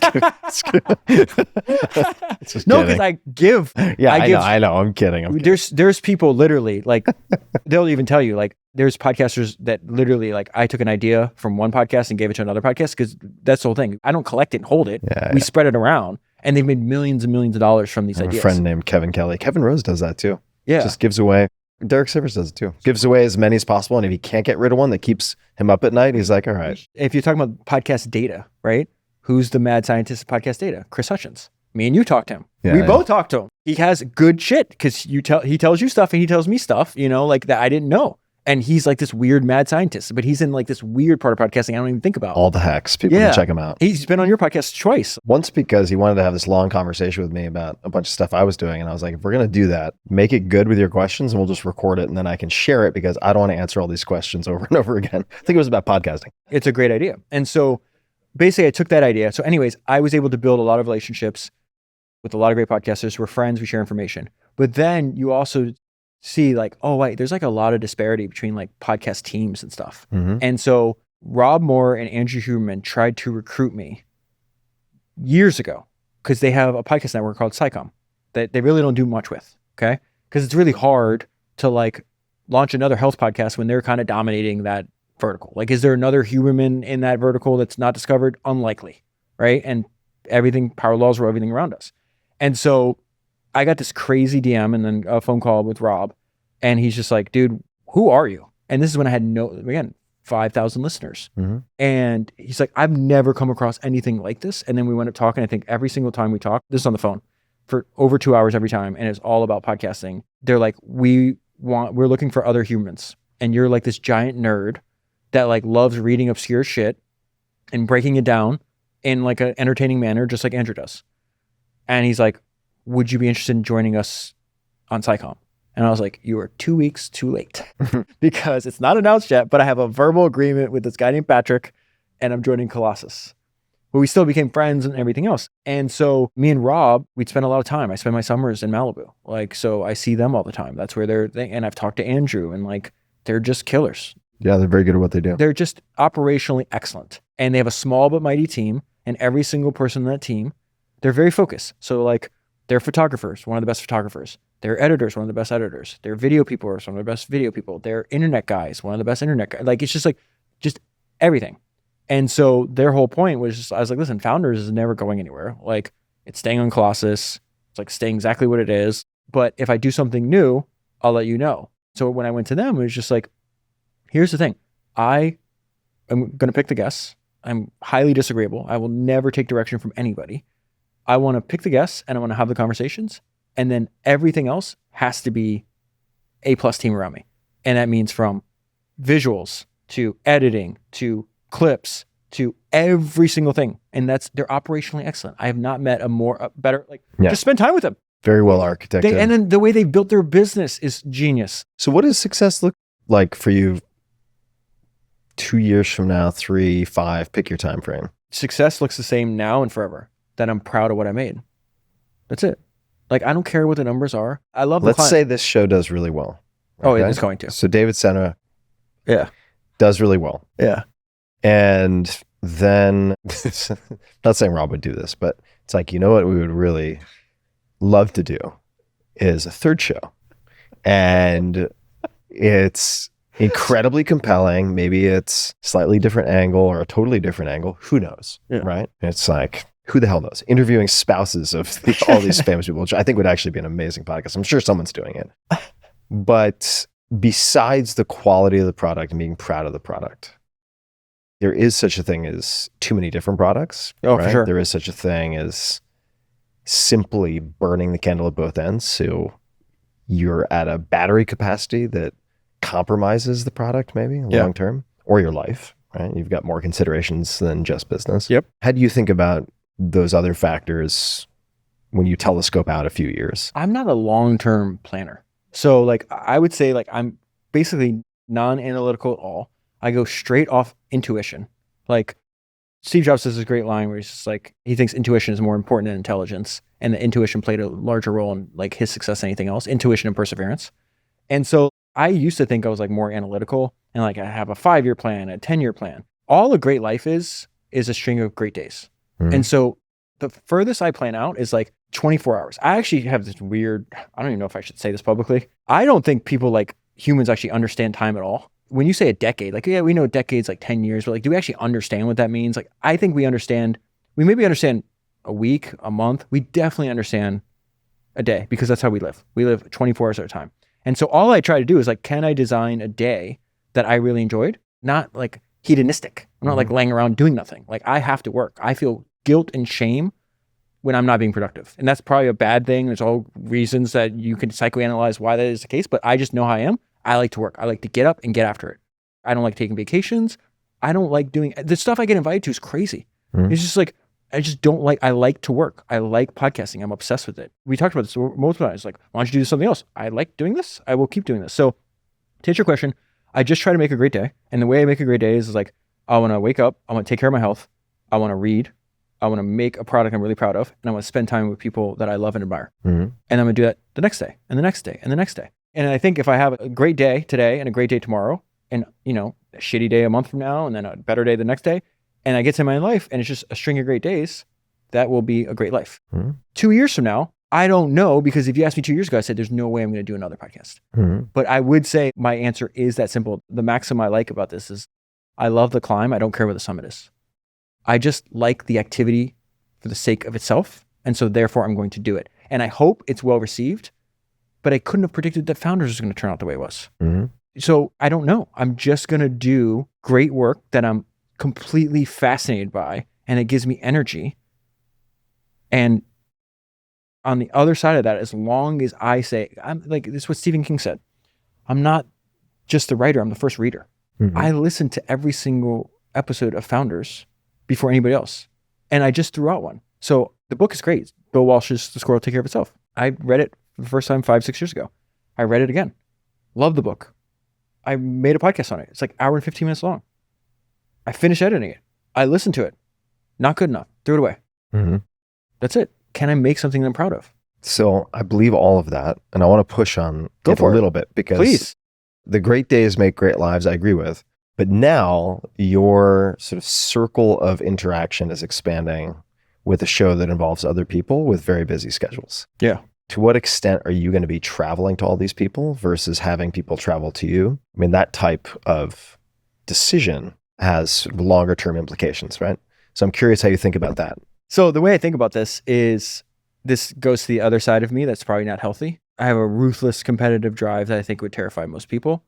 I have a very negative inner monologue that I never think I'm doing enough. I have multiple people depending on me financially, like way above and beyond just your wife and kids, like other people that I have to make sure that I can take care of. So I have a lot of pressure on me. I want the pressure. The answer to your question is like, I'll do whatever it takes to win. And so if that means I got to get on a plane or I get a little less sleep, then like that's what's going to happen. But I also think like you're also smart and you can think about these things. Okay, you want to talk to extreme winners in business. Is essentially like not really startup founders. I want people that have like decades of experience.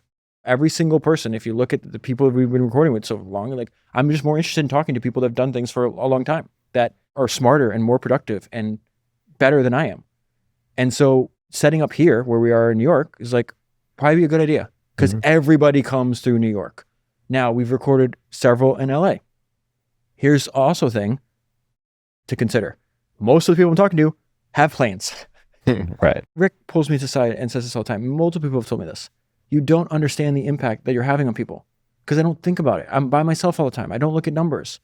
And so people have literally gotten their jets and flown across the country because I was like, hey, can you do it on this day in LA? The team's there. It's like more convenient. And they do it because they think I've done something for them.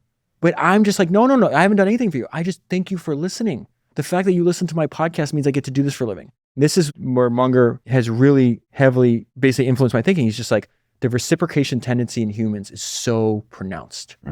Evolved. Yes. And it's never going away. And what I didn't understand, and I still don't understand, because I don't like thinking about this shit. I think about like as if I'm talking to one person, right? Is the fact that so many people have gotten value, like every single person that's recorded an episode with us for the new show so far, has listened to a ton of shows of mine. And their point was, it's important work. Todd Graves has actually told me this 2 weeks ago. He's like, it's important work and it's more important the bigger your company gets. Because if I can hear a single idea or either avoid a mistake or get a good idea and it makes a 1% difference on my business, I can't do math. I can't do public math. $1 billion, whatever the number is, $2 billion. Like it's a huge, that'd be 10%. So if it makes a 10% difference in his business, it's a huge swing. And so far, and again, you have a private jet, like where do you actually live? Wherever you happen to be. Your carrying costs for that jet are pretty high. So there's a little bit of pressure just to utilize the damn thing. You want to hear something funny? I want to go back to why I think New York and LA is going to be where I'm recording most of these. And we're willing to travel. We will if we have to. Dyson says, come do it. I'm coming to England. Yeah. I don't give a shit. Sam Zell told me, he's like, I told you that lunch I had with him changed my life. He's like, don't make the same mistake. He's like, I know all the rich guys. He says, first of all, they're all guys. That's what he told me. He goes, 2, you'd be surprised how many of them are miserable. And they like do stuff they don't like for more money that they can't spend. And then they make the same mistake where, this is his words, not mine. He goes, they buy slightly nicer versions of the same shit. He goes, the difference between a $10 million house and a $30 million house is negligible. And he's like, I own my place in Chicago and my compound in Malibu. That's the word he used, compound, right? And he goes, I rent everything else. He goes, the things that you own start to own you.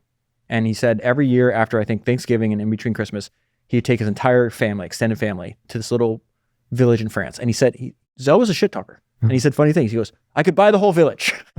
He goes, I don't. I rent it. And then I don't think about it until I go back. It's somebody else's problem. And he goes, there's only one true luxury in life. He goes, it's a private jet. Try to get to private jet money. And he's like, I use my jet 3 hours a day. On average, he uses his jet 3 hours a day. He was in South Florida. He's like, I woke up Chicago this morning. I got on my jet.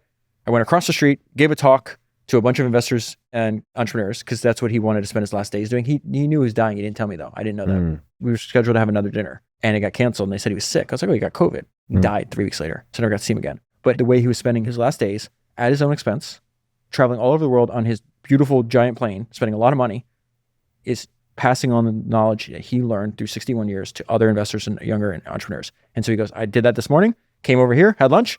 I'm going to get in my car and go back to Chicago. He used it 3 hours a day. So far, people have been willing to fly, to come to us. I'll come to some people if they're super busy schedules. And then I think just setting up in like a place where they all will come through would make a lot of sense. Anyone on your wish list who you haven't been able to track down? No, surprisingly, I don't like thinking about this where like, I don't understand that today, right now, if I do an episode on somebody living, it's going to get to them. They might not be a listener, but like this just happened with Jimmy Iovine. So, I have these weird, people are always surprised. They think, who's on your list? Obviously, I respect Bezos, respect Elon, all of them, But I would say like Todd Graves. I'm like, what the hell's wrong with you? James Dyson, the vacuum cleaner guy. They're just like, I'm weirdly obsessed with these people. And so one of the people I'm obsessed with is Jimmy Iovine.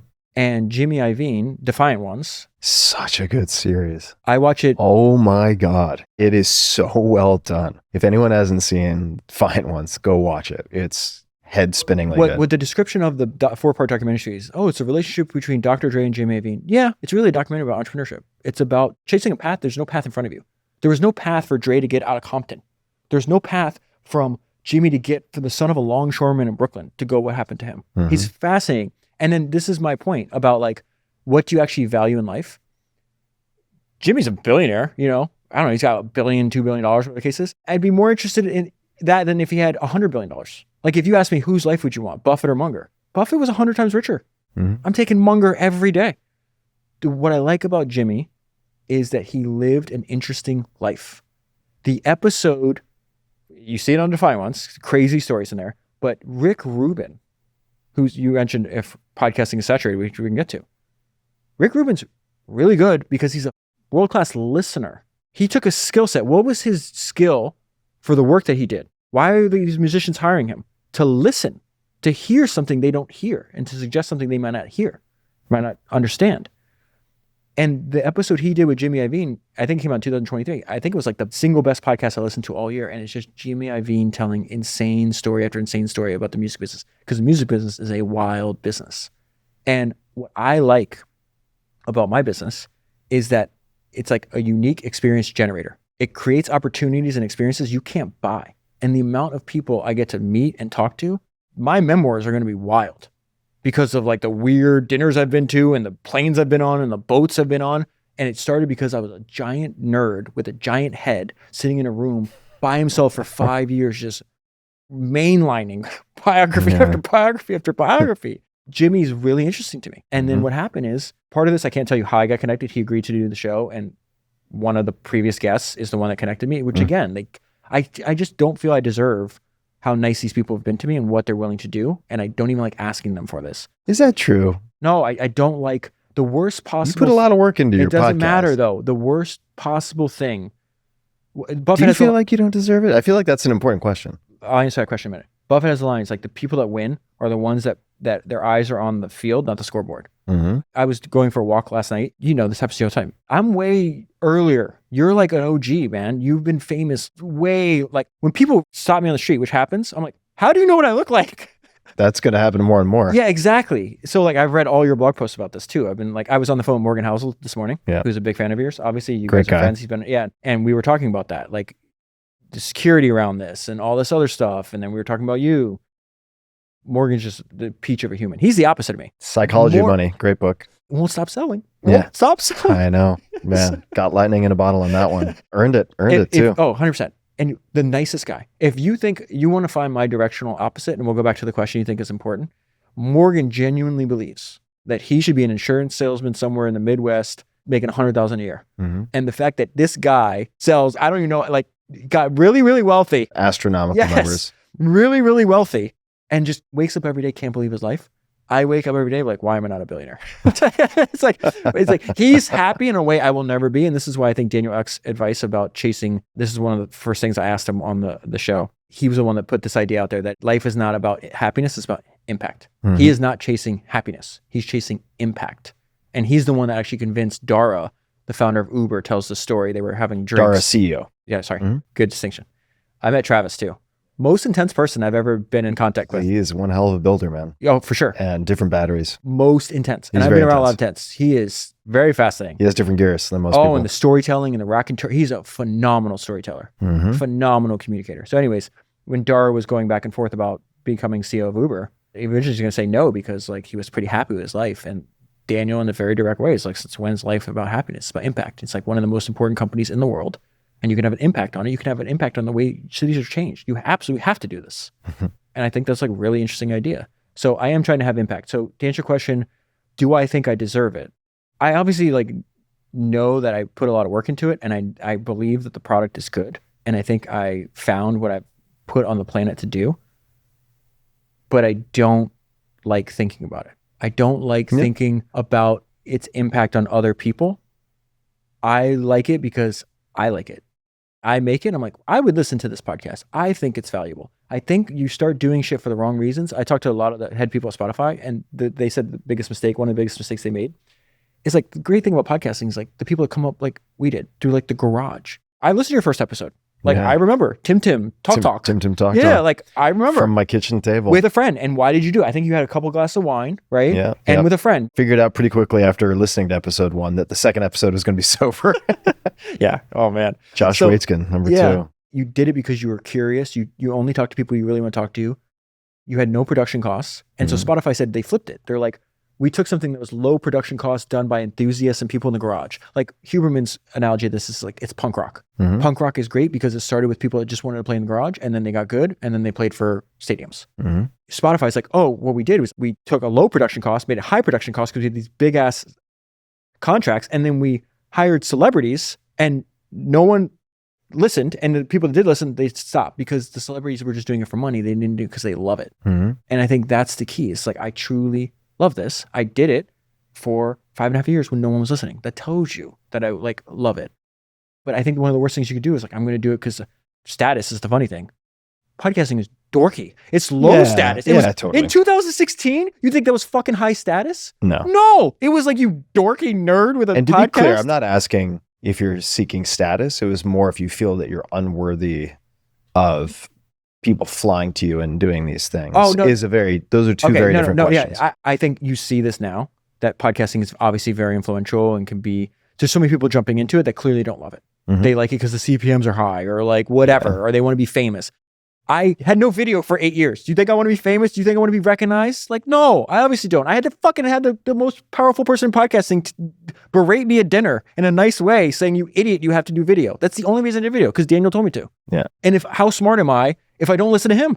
Like, then I'm an idiot. Like, I have to do it. I don't like doing it. Like, I don't know, man. I don't know. I think at some point the platform gets big enough. Like, I flew here for this. Why? Because you have a massive platform and you're willing to extend it to me. And like, I'd travel wherever you say, this is Iceland. I'm coming to Iceland, brother. Like, I don't know what to tell you. I know you like Argentina. Let's go down there. Yeah. Like, we'll do it in Argentina. So yeah, I think eventually when they see it's big enough that, yeah, people would come to you.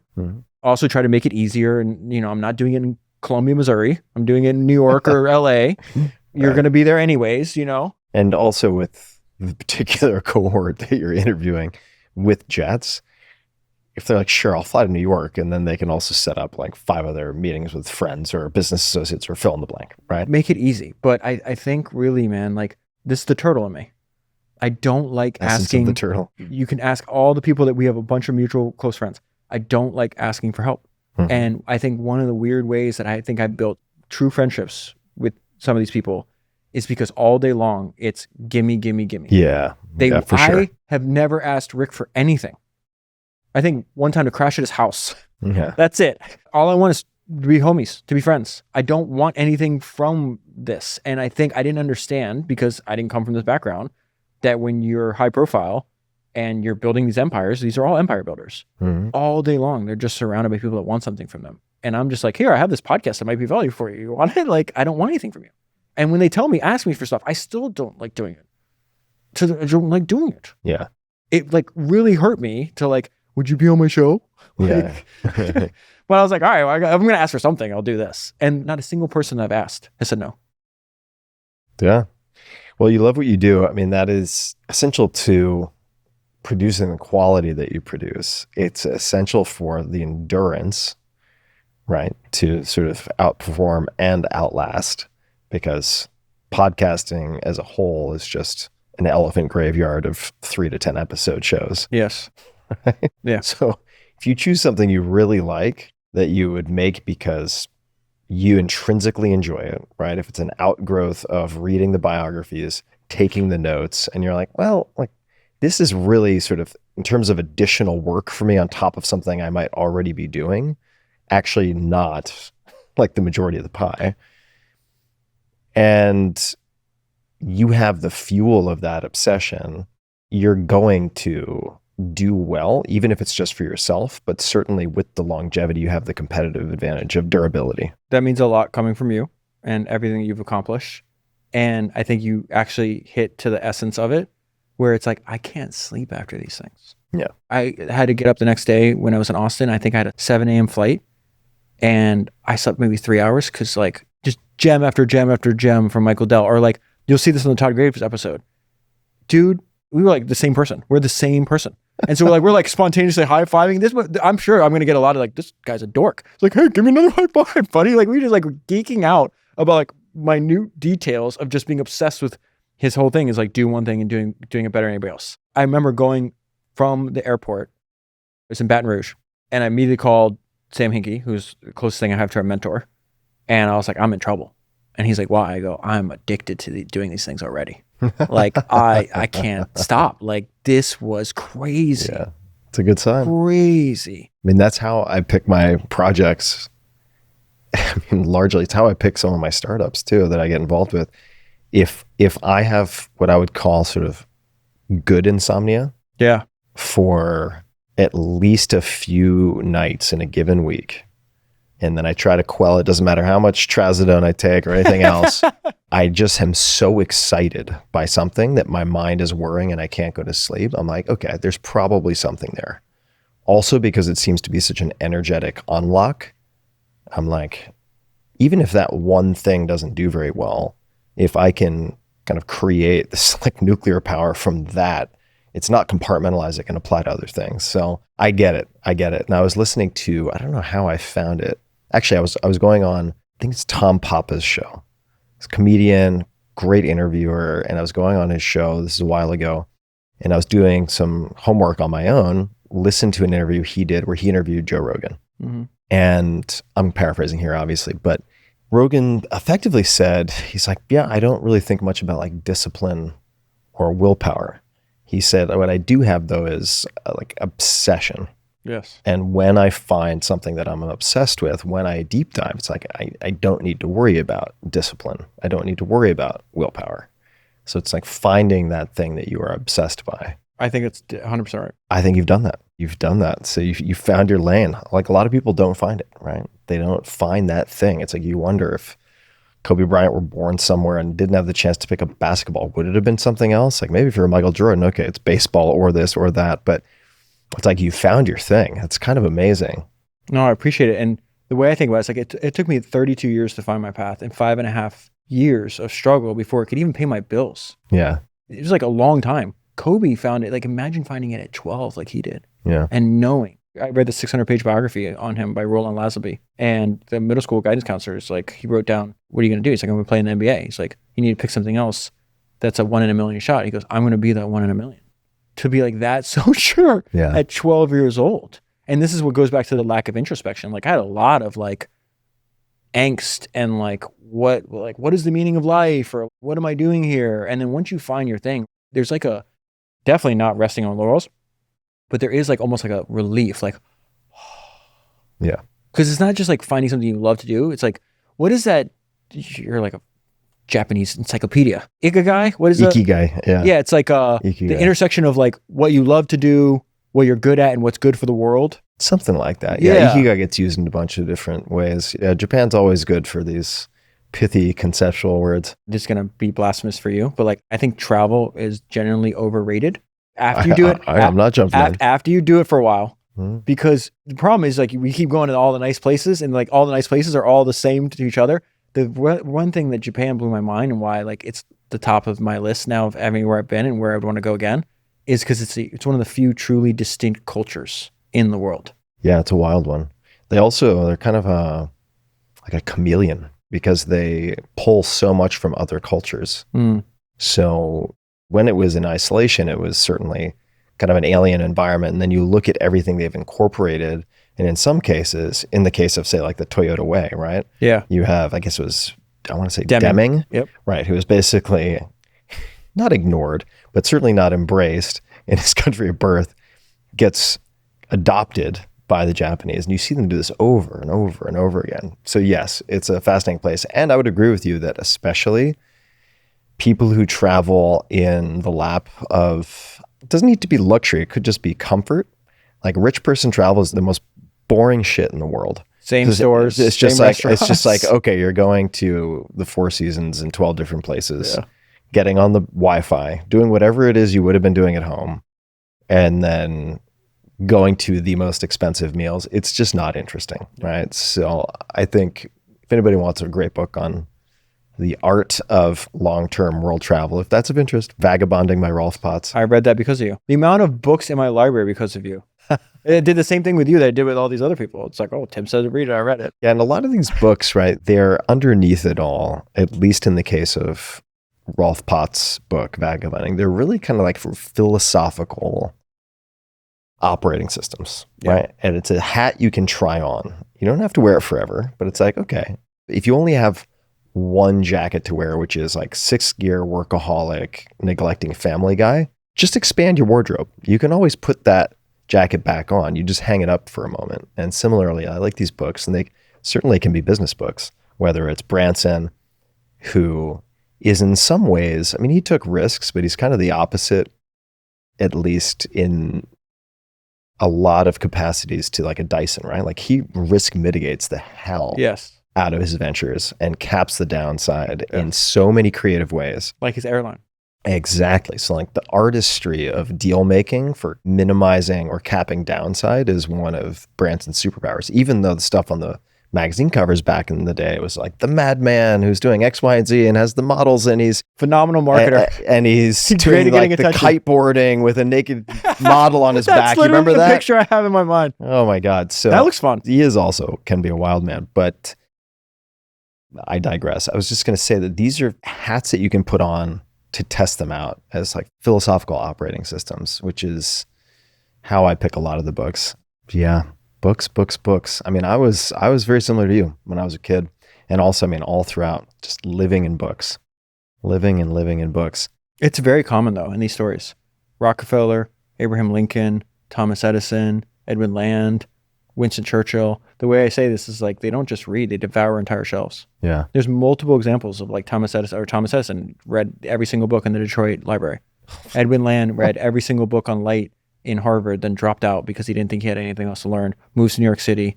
I think one of the most beautiful buildings is the one we passed on the way here, the New York City Public Library. Yeah. Read every single book on light in there.